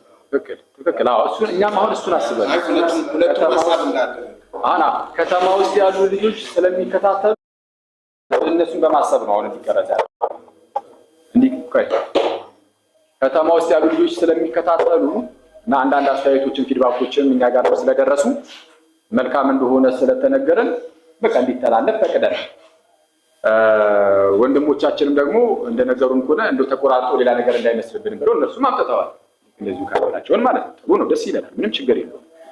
የያሬዱ ሀሳብ ደግሞ ቅድም እንዳልኳቸው አሁን አብሮ እንዱ የሚባል ሌላ አንድ ታድሶ ምንድን ነበረ እሷን ዛሬ ቀርቶ እና ትናንት ቀረብ ብዬ ሳወራው በቃ የሚዲያ ፍጆታ ሊሆን ነው አይነት ነገር እንደዚህ አይነት ሀሳብ ሰጥቶኛል ፐርሰናሊ እና ከዛ አንፃር ያሬዱ በፍቅር እንድናደርገው ወንድሞቻችንን ቀረብ አድርገን ለነሱ እናወራቸው ነበር። ግን ችግር የለውም ዛሬ እንደዚህ እንጨርስና ያው እነሱ ሀሳብ ቢኖር ነው የሚሻለው በቃ ስላሉ አሁን እነሱ ግን ችግር የለውም ስላሉ እሰየው በቃ ቢኖር ይሻላል ነው ሀሳብ ግን መሀል በጣም ትናል። እሺ ስለዛ በቤተ ክርስቲያን ውስጥ የጵጵስና ሹመት እንዳለ አይተናል። አዲስ ወንድሞቻችን ጋር ጳጳስ የለም። አንፎርቹኔትሊ ጳጳስ የለም። በቤተ ክርስቲያን ውስጥ ጳጳስ አለ መንጋ አለ ብሎ እንግዲህ መጽሐፍ ቅዱስ ነው የሚነግረን። ደግሞ መጽሐፍ ቅዱስ ነው እንቀበላለን። አዲስ ወንድሞቻችን ጋር ስንሄድ ወንድሞች ብቻቸውን ተሰባስበው የሆነች ቤት ውስጥ እንደነገሩ እያደረጉ ጳጳስ ከሌለ ቤተ ክርስቲያን የለም። እረኛ የሌለበት መንጋ ነው ናችሁ ያስብላል። ስለዛ ከቤተ ክርስቲያን ውጪ ናችሁ። ከጌታ ቤተ ክርስቲያን የምንለው ከዚህ አንፃር ነው። የጌታ ቤተ ክርስቲያን ግን እንዳትረሱ፣ አንድ ጊዜ ተመስርታለች። በደንብ አድርጋችሁ ሰው ጌታችንና መድኃኒታችን ኢየሱስ ክርስቶስ ቅድምም እንዳልኳችሁ ቤተ ክርስቲያንን እሰራለሁ ብሎ ከተናገረ በኋላ በማቴዎስ ወንጌል ምዕራፍ 16 ቁጥር 18 ላይ በዛው በማቴዎስ ወንጌል ምዕራፍ 28 ላይ ደግሞ አስተምሩ አጥምቁ ይልና እነሆ እስከ ዓለም ፍጻሜ ድረስ እኔ ሁል ጊዜ ከእናንተ ጋር ነኝ። ስለዚህ ጌታ ከእኛ ጋር እስከ ዓለም ፍጻሜ ከቤተ ክርስቲያን ጋር። ስለዚህ ጉባኤው እንደ ጉባኤው ሊጠፋ አይችልም እየተባለ የማይጠፋ ከሆነ ከሐዋርያት ጀምሮ የመጣውን ጉባኤ ያሳል። በዓለም አቀፍ ደረጃ ከሐዋርያት ጀምሮ የመጣ ጉባኤ አለ። የኦርቶዶክስ ቤተክርስቲያን ከሐዋርያት ጀምሮ አልመጣችም ካሉ ይሞግቱ። በግብጽ ቤተክርስቲያን በኩል አድርጋ እንደምታውቁትም የማርቆስ መንበር ይዛ ከጴጥሮስ ሹመትን አግኝታ ጴጥሮስን ጌታ ኢየሱስ ልኮት ጌታችን ኢየሱስን አብ ልኮት በዚህ ውስጥ ወደ ኋላ ስንቆጥር አብ ድረስ ነው የምንሄደው። ይሄ በጣም የሚያስደንቅ ነገር። ወደ ኋላ ፓትርያርኩና አሁን ያሉትን አቡነ ማትያስን ቅዱስ አቡነ ማትያስን ከሱ በፊት የነበሩትን አባት ስንጠቅስ ከሱ በፊት ወደ ኋላ ትሬስ ባክ አድርገን ስንቆጥር ማርቆስ በማርቆስ በኩል ጴጥሮስ ድረስ እንቆጥራለን። ስለዚህ በቅብብሎች ጉባኤው የመጣ ነው ከሐዋርያት ጀምሮ ይሄኛው። የእነዚህ ወንድሞቻችን ግን ምናልባት ከዚሁ ቤተክርስቲያን የወጣ ነው ስለነበረ እዚሁ ዲላ ውስጥ እዚሁ ዲላ ላይ የሚጀምርና ምናልባትም አሁን የእግዚአብሔር ፈቃድ ምንድነው የእግዚአብሔር ፈቃድ ሰዎችን መሰብሰቡ ሆኖ ከሰበሰበና እዚሁ ካለቀለትም እዚቹ የምታቀቱ ናለች። በዲላ ውስጥ ተጀምራ በዲላ ውስጥ የምታቀብረት ሆናለች። ይህ የእግዚአብሔር ቤተክርስቲያን ላለመሆኑ አንዱ ማሳያ ይሆናል። ወንድሞቼ እዚህ ጋር ስንወያይ የምንወያየው እንደው እናንተን ባዶነት እንዲሰማችሁ የማድረግ ጉዳይ አይደለም። ምንድነው ከተባለ ከቤተክርስቲያን ስትርቁ እኛ ቤተክርስቲያን ውስጥ ሰው እየቀነሰ ስለሆነ የሚጎዳ ነገር ኖሮ አይደለም። ሰው መቀነሱ በራሱ አይደለም የሚጎዳ። ግን እናንተ ራሳችሁ ደግሞ በእኛ አካል ውስጥ የነበራችሁ ወንድሞች ሆናችሁ ስለሰማን አንዱ ብልት ሲነካ ሌላውም ደግሞ ብልት ይጎዳልና ከዛ አንፃር በፍቅር የምንጠራችሁ ነው። አንዳንድ ንግግሮች ሌሎቹ ምዕመናን እንዲረዱት በማለት ሰፋ አድርገን እናስረዳዋለን። እናንተን ግን የምንላችሁ ምንድነው ከቤተክርስቲያን በራቃችሁ ጊዜ ከኢየሱስ አካል ነው እየራቃችሁ ያላችሁት እያለ ቤተክርስቲያን የኢየሱስ አካል እንደሆነች ደጋግመን መናገር ስለሌለም ከዚህ አካል ውስጥ አንዲት የአካሌ ክፍል ቢወድቅ ሙት ነው የሚሆነው ብያችሁ ነበር። ልክ እንደዚህ ሁሉ ከክርስቶስ አካል እናንተ ስትርቁ ትሞታላችሁ እንደተናገረው ነው ማለት እውነተኛ የሚመስል ታለል ይችላል። ስለዚህ በዚህ የመታለል ነገር ውስጥ እንዳትገቡ፣ በእሉ ውስጥ እንዳትወድቁ ይልቁንም ደግሞ ከጌታ ተምህራችሁ ተመጡ ዘንድ ጥሪን እናቀርብላችኋለን። ቤተክርስቲያን ልጠፋ እንደማትችል ስህተት ውስጥ ልትወድቅ እንደማትችል አዘሆን በብዙ ማስረጃዎች አሳይተናል። ሌላው ጥያቄ ካላችሁ ደግሞ በግል ጠይቁኝ። አመሰግናለሁ። ሰዓቱ ስለሄደ ነገ በድህነት ላይ ምናልባት አንድ ሀሳብ አለ ወንድሜ ቅድም የተሰነዘረው ሀሳቦች አሉ። ከርዕስ የመውጣት ርዕስ ያልሆኑ ሀሳቦች የተነሱ ሀሳቦች አሉ። አንተ ጋር ወደ መጨረሻው አካባቢ ሰው ከሞተ በኋላ ዘግብ እየዘገቡ ምናምን የሚለው ሀሳብ ምናልባት ከኦዲየንሱም ሌላ ሊነሳ ስለሚችል ከርዕስ ባትወጡ፣ ምክንያቱም ለዚያም በቂ የሆነ መልስ ስላለን ማለት ነው። ቤተክርስቲያን ሙሉ ናት። በዚያ መልስ ስለሚኖር ከርዕስ ባንወጣ በተነሳው ርዕስ ላይ ብቻ ውይይት ብናደርግ ይሄ ነው። ሌላው የሚቀጥለው ደግሞ አንድ አስተያየት መስጠት ይችላሉ። እንደ አስተያየት ደግሞ ይህ ጥሩ ነው። ውይይቶች ምናምን መደረጋቸው በጣም መልካም ሆኖ ሳለ መሀል ላይ ግን እዚህ ጋር ሀሳብ አለን እየተባለ ሀሳብ የሚሰጥ ከሆነ ከራሳችን ከተወያዮችም ሆነ ከሌላው ሊሆን ይችላል። ብቻ ግን በተለይ እኛው ጋር ግን በውይይት መሀል ላይ ሀሳብ በገባ ቁጥር የውይይቱን ዋናውን ሀሳብ እንዳንይዘው ሊያደርግ ይችላል። ስለዚህ መሀል ላይ ያለውን ነገር ትተን ቀጥታ በተሰጠን ሰዓት ውይይታችንን ምናምን አድርገን ብንጨርስ መልካም ነው። ነገ የሚኖረን አይ ቲንክ የድህነት ትምህርት ላይ እጅግ በጣም ይሄ አሁን የዛሬ የተደረገው ውይይት ነገረ ቤተክርስቲያን እና በጣም ትልቅ ርዕስ ነው። ታውቃላችሁ በዚህ በነገረ ቤተክርስቲያን ውስጥ ጭራሽ መጽሐፍ ቅዱስ ራሱ የምርም ሰዎች መጽሐፍ ቅዱስን ለመቀበላቸው ማስረጃ አላቸው የላቸውም የሚሉንም ያየበት ስለሆነ የመጽሐፍ ቅዱስ ጉዳይ ነው። በጣም ወሳኝ ርዕስ ነው። ነገ ደግሞ ልክ እንደዚሁ ሰው እንዴት ነው የሚድነው የሚለውን የምናየው ይሆናል። ነገ ደግሞ አትቅሩብን ነገር እሺ ካሙላ አሁን ከትላንት ይሻላል። ዛሬ ከትላንት ይሻላል። ምክንያቱም ይሄ ውይይት ማለት ከዚህ ፊት ተደጋጋሚ ተደርጎ ምናምን ወይም ደግሞ በጣም በብዙ ኤክስፐሪመንታል እንትን ይሄ ቋሚ በሆነ እንትን ላይክ ፓርላማ በብዙ አመታት ውስጥ ክፍተታቸውን ህግ ያወጡለት የመጡ ነገር ነው እና ዲቤት በብዙ አይነት መንገድ እንትን ይላል። ገና እንዲህ በአካል ቁጭ ብለን እንትን ብለን ስንወያይ ከመወያየትም አልፎ ደግሞ ዴቨሎፕ ነው ህግ ይወጣለት ምናምን እንዲህ ስትራክቸር የሆነ ነገር የለው። ስለዚህ እየተከራከረን በዛ ውስጥ ነው እንትኖችን ያመጣን የነበረውና ምናልባት ከዚህ በኋላ እንዳልከው ጣልቃ አይገባ በየእንትን ማለት ግን አካሄድ ደግሞ እንትን ማድረግ አለብን። ልትሰጥ ይችላል ልትሰጥ ስለምችል ነው ማለት ነው። ይሄን ስል ነው ይሄ አካሄዳችን ጥሩ አይመጣም። የሀሳብ ስሰጥ ምናልባት እኔም ስሰጥ አንተ እንድታስቆመኝ እድል ሰጥቼ ነው መሆን ያለበት። ለነሱ ነው የምናቀርበው ራሳቸው ያደርጉ።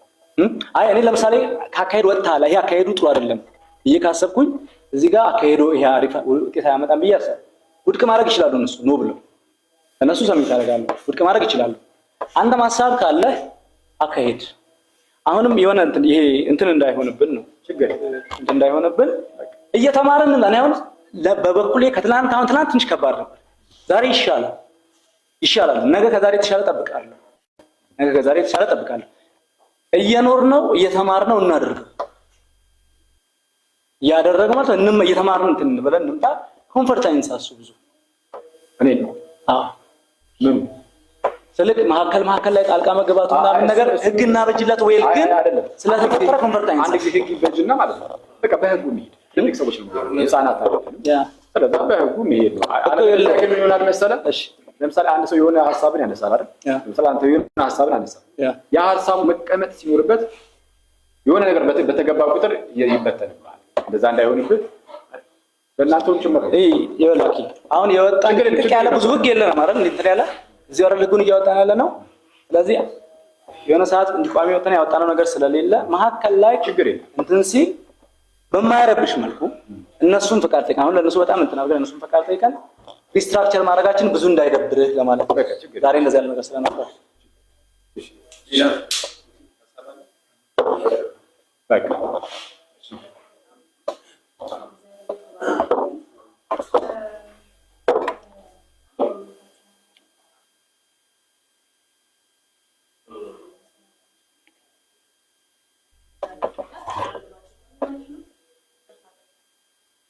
ምንድን ነው ያየሁት ትንሽ ማውጣት ነገር ወደ ሌላ አይደለም።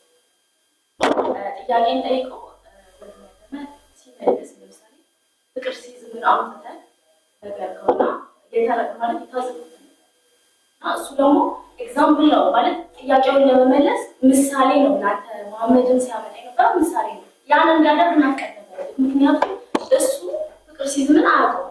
አንተ የጠየቀው ነገር ሊመልስ አይችልም። ፍቅር ሲይዝብን ስለማያውቀው እሱን በሚያውቀው መልኩ ኤግዛምፕል ሊሰጥህ ነው የሚፈልገው። በምሳሌ ጥያቄህን ልመልስ ነው የሚፈልገው ነው ያን ነገር አስተካክል እሺ አንድ ሚኒት ለወለኔ ስለሆነ የቁርአንን አነሳ አይደል? እሱ ቀጣይ ከዛ በኋላ ፈቀድኩለት አልፈቀድኩለት ከዛ በኋላ አመክር ያ ነገር ነው። አይ ኦኬ ፈቀድኩለታለሁ አልፈቀድኩለት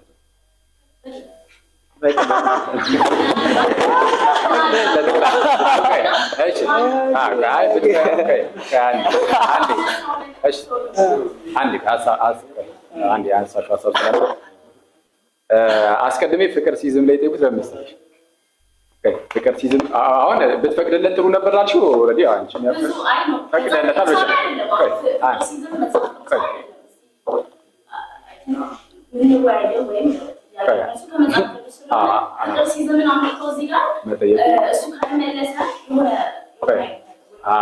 ሂስ ለምን አትቀበልም? ውጠህ ለምን አታስተካክል? አሁን ለምን መሰለህ ልንገርህ እኔን እሱ ነገረኝ አይደለም ለእኔ ሀሳብ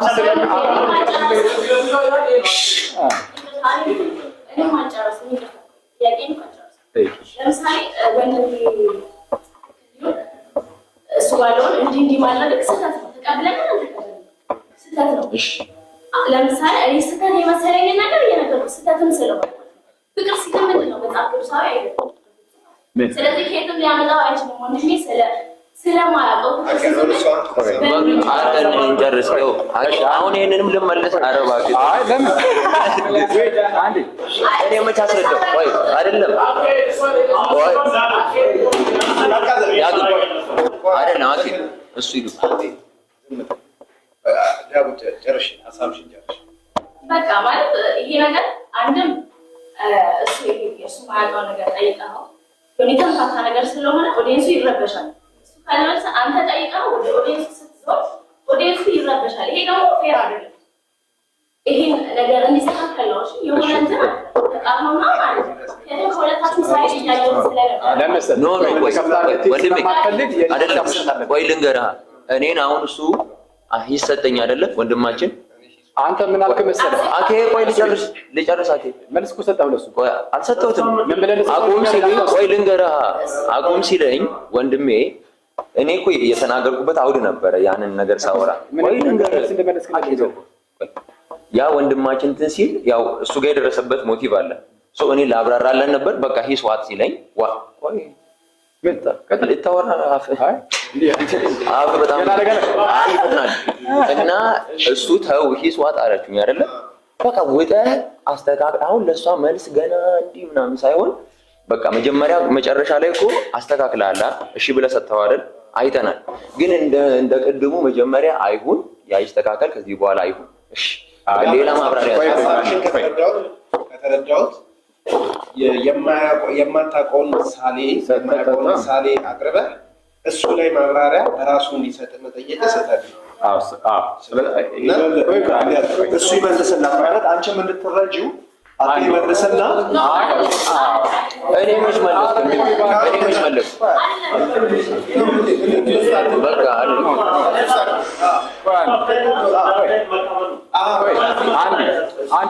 እንዲናርግ እኛ አሁን ከእናንተ ጋር አንወያይም፣ ከእነሱ ጋር እየተወያየን ነው። ከዛ እነሱ ዳኛ ናቸው።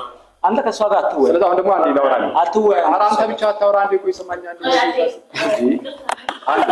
አሁን ተወይ አሁን ብቻ ዝም ብሎ እስቲ አራኬው ድንስ ነው ይናገርና ችግር የለም።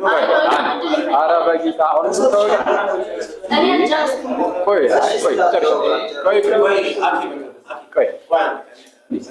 ኦኬ እሺ በቃ ከጥር ብላ ቀጥላለች።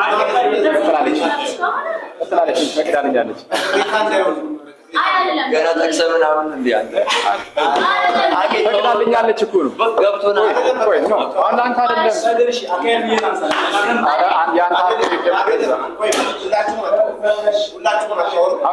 አይደለም ሁላችሁም አታወሩ።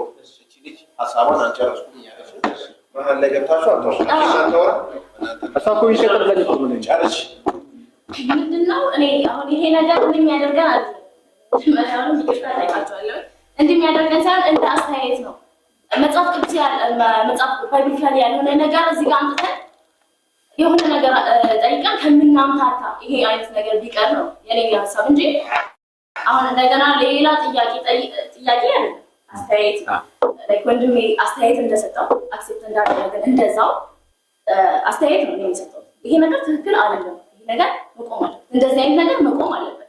ፍቅር ሲዝምን አምጥቶ በዚህ ውይይት መካከል ማስገባት ከዛ ደግሞ እሱም ማለት ሊመልስ በሚችልበት አንግል መመለስ እንዳይችል ካረገው ይህ ትክክል አይደለም፣ ፌር አይደለም። ግን እንዲመልስልህ ከፈለግ የጠየቀውን ጥያቄ እንዲመልስልህ ከፈለግ ከየትም አምጥቶ ትክክል የሆነው ነገር ይመልስ ወደ ካለ ስለዚህ እንዳይመልስ አታርገው። ምክንያቱም አንተ መጽሐፍ ቅዱሳዊ ወይም አሁን ያለንበትን እንትን የሚያካትት ነገር አለ። ፍቅር ሲዝም ራሱ ፍቅር ሲዝም ነው። የራሱን የሆነ ሃይማኖት ክሬት አድርጎ የወጣ ነው እና አይመለከተንም እኛን እዚህ እሱን አምጥተን ጠየቀው እሱ ስለማይችል እንደገና ደግሞ እሱ የራሱ ነገር ለምሳሌ ኤግዛምፕል መሐመድን ቢያነሳው ተደጋገመ ያው ነው። አሁን እኔ ማለት አይደለም እንድትመልስልኝ አይደለም ይሄ ጥያቄ አይደለም ማለት ስለዚህ አስተያየት ነው። አስተያየቱ ላይ አንድ ሀሳብ ስላለ ይልስ አንድ ቆይ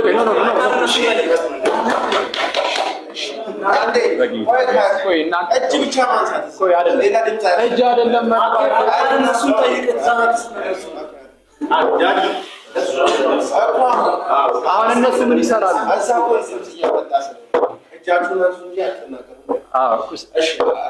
እዚህ ጋር ሀሳቤ ኧረ እባክህን አይ ለእኔ ተፈቀደ ለእኔ እሷ እኮ ፈቅዳልኛለች። እነሱ ፈቀዱ። እንደዚህ ይሻላል። እንዳይሰማ የፈለጉት ነገር አለ ማለት ነው። ሀሳብሽን ጨርሰሻል። እኔ ጨርሻለሁ። ሀሳቧን የሚደግፍ ነገር የምትለው ነገር አለ? እኔ የምለው ነገር እሷ ሀሳብ ሰጠች፣ እሱ መልስ ሰጠ። ለምሳሌ በክርክራችን መካከል ከዚህ አስተያየት ቢመጣ እሱን ትቼ ከነሱ ጋር መከራከር ከሆነ ስርዓት አልባ ይሆናል። መከራከር አይደለም። ስለዚህ የእናንተን እንደ ኦዲየንስ እናንተ ሀሳባችሁን ለነሱ አሉ። በእናንተ ፊድባክ መሰረት እነሱ እንትኑ ማኔጅ ያሉት ውይይቱን ማኔጅ ያሉት። እኛ ከእናንተ ጋር ክርክር ማድረግ የለብንም። አለበለዚያ ከዚህ ውስጥ እናንተ ምን ትላላችሁ ብዬ ሀሳብ ጠይቄ ከእናንተ ጋር መከራከር እችላለሁ። ይሄ ልክ አይደለም። እኛ እንዲህ እንከራከራለን። እነሱ አካሄድ ላይ ችግር ካለባቸው ለእነሱ ጥያቄ ያቀርባሉ። እነሱ ደግሞ ከዚህም ከእኛም በሚያገኙ ፊድባክ መሰረት እንትኑ ማኔጅ ያደርጋሉ። ወደ ኦዲየንስ ግን ክርክር ካረግን አሁን አንተ ከሷ ጋር ውይይት የምታረግ ወላ አዲሱ ውይይት ተጀመረ። እሺ እኔም ቆይ እኔም እዚህ ጋር እሱ ላይ ያሳብ ተው እናንተ አንዴት ወንድሞች ይቅርታ ምናምን ማለት አይቻልም። በቃ እጃ እና አሁን የእሱ ላይ ሀሳብ ነው። የእሱ ላይ ሳይሆን አሁን እሱ ላይ ከእህታችን ጋር ክርክር አልገባም፣ ውይይትም አልገባም። ግን እህታችን ሀሳብ ስታቀርብ አክሊል እንደው አምታታል የሚል ትችት ነው የደረሰብን ማለት አምታታል እያለችኝ አይደል? አምታታል በዚህ መልኩ አላደረክም ዘንድ እዚህ ላይ እንደው ሀሳቤ ልንገርሽ ያ ሀሳቤ ልሰጥ ነው እንጂ ውይይት ከእርሷ ጋር ላደርግ አይደለም። ስለዚህ ሊፈቀድልኝ ይገባል። እና እሷን መልስ ይኖራታል። ምን ችግር መልስ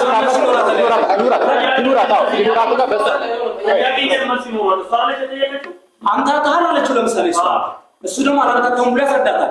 አይ አምታታበት ያልኩበት ምክንያት ይሄ ነው ብላ ትጨርሳለች። በእሷን ጨርሳለች። እንዳጠቃላይ አሁን አንተም ዳይሎግ እየገባ ነው። ይሄ እኮ ቅድም ያልቅ ነበር ጉዳዩ እሱ እየገባ አይደል? በሰላም ጨርሰናል። ለእሷ ፈቀደልናል። ኦልሬዲ ሀሳብ አለ የሰጠችው አስተያየት ነው የሰጠችው፣ እየተቀበልናት ነው። መጀመሪያ ላይ የነበሩ ስህተቶችን ተቀብለን መስተካከል እንዳለበት አምነናል። እኛ ለዚያ እናሷን እሷ ማለት ነው ከእሷ ጋር ውይይት ሊያደርግ አይደለም። አሁን ዝም በል ያለ እዛ ጋር ያላቸው ኦዲየንሶች በዝምታ በተሰሙ ጥሩ ነው ብዬ አስባለሁ። ምክንያቱም የሆኑ ሞቲቬት የሚያደርጉ ነገሮች አሉ፣ ማዕከል ላይ እንድንናገር የሚያስገድዱን ነገሮች አሉ። ቢሆንም ግን ዋጥ አድርገን ችለን እዚህ የሚተላለፈውን ብናደርግ የተሻለ ነገር እናመጣለን። እስቲ ለመምህር አክሊል የተሰማውን ጥያቄ አይደለም ይናገርና እንቀጥል። አንዴ አክሊል ማለት እኔ አሁን እዚህ ላይ በመናገር እኮ ማለት ነው ሊደርስ የሚችል ጉዳት አለ ወይ ነው ማለት እኔ ይኖራል ብዬ አላስብም። እና እህቴ ያቀረብሽው አስተያየት እንዳስተያየት ጥሩ ነው ማለት ምናልባት ንግግሬን ስላልተረዳሽ ነው ብዬ ግን ያሰብኩት ነገር አለ። ፍቅር ሲዝምን እንደ ፍቅር ሲዝም እንደ ሃይማኖት ጠቅሼው ማለት ነው ስለ ፍቅር ሲዝም አንዳንድ ነገሮችን ጠይቄው እስቲ ከፍቅር ሲዝም አንፃር ይሄን ነገር መልስልኝ አላልኩትም። የመጀመሪያው እርሱ የጠየቅኩት እንደ ምሳሌ ፍቅር ሲዝም መጽሐፍ አለውና ዝም ብሎ ለምሳሌ ከ100 ዓመት በኋላ የሆነ ሰው ተነስቶ ያንን መጽሐፍ ይዞ ይሄ እግዚአብሔር ቃል ነው ግን ትክክል ይሆናልን ነው እንጂ ስለ ፍቅር ሲዝም አይደለም። ቀጥታ ፍቅር ሲዝም ስለ ፍቅር ሲዝም ሃይማኖት አስተምህሮ የጠየቁት ነገር ጭራሽ አንድ ቦታ የለም። ይህንንም ስጠይቀው ደግሞ ወንድሜ ቀጥታ አይ ከመጽሐፍ ቅዱስ ብቻ ጠይቀኝ አልነበረም ያለው። እንጠይቅ ምን አነሳ እንደ ምሳሌ ቁርአንን መጽሐፍ ቅዱስ አለ የተሸከለ ጥያቄ መልስ ቁርአን አነሳ። ልክ እንደ ምሳሌ እኔ ምሳሌ እንደጠቀስኩት እሱም ምሳሌ ብሎ ቁርአንን አነሳ። የፍቅር ሲዝምን ግን ያነሳውበት ምክንያት ምንድነው?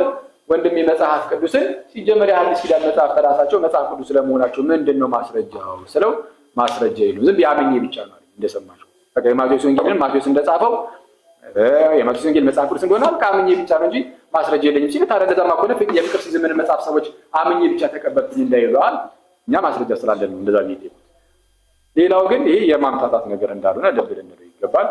ፈቅጄ ይለጣሉ የቁርአኑንም አንስቶ እንትን ሲል ኦኬ በዛው በቁርአኑ ከተር ብዬ በቁርአኑ አስከትያለሁ፣ ነፃነቱን ሰጥቼዋለሁ። ከኔ አጠያየቅ ውጭ ሆኖ የራሱን ነገር ቢልድ ሲያደርግ ሌላ የጠየቅሽኝ ነገር የሰጠሽኝ ነገር አለ ማምታታት ባልኩት ላይ አንተ ማለት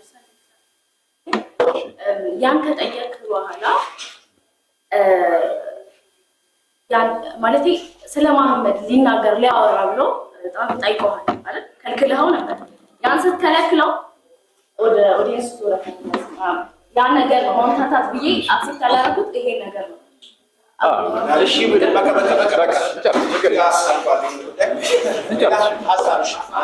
አንድ ሁለት ሀሳብ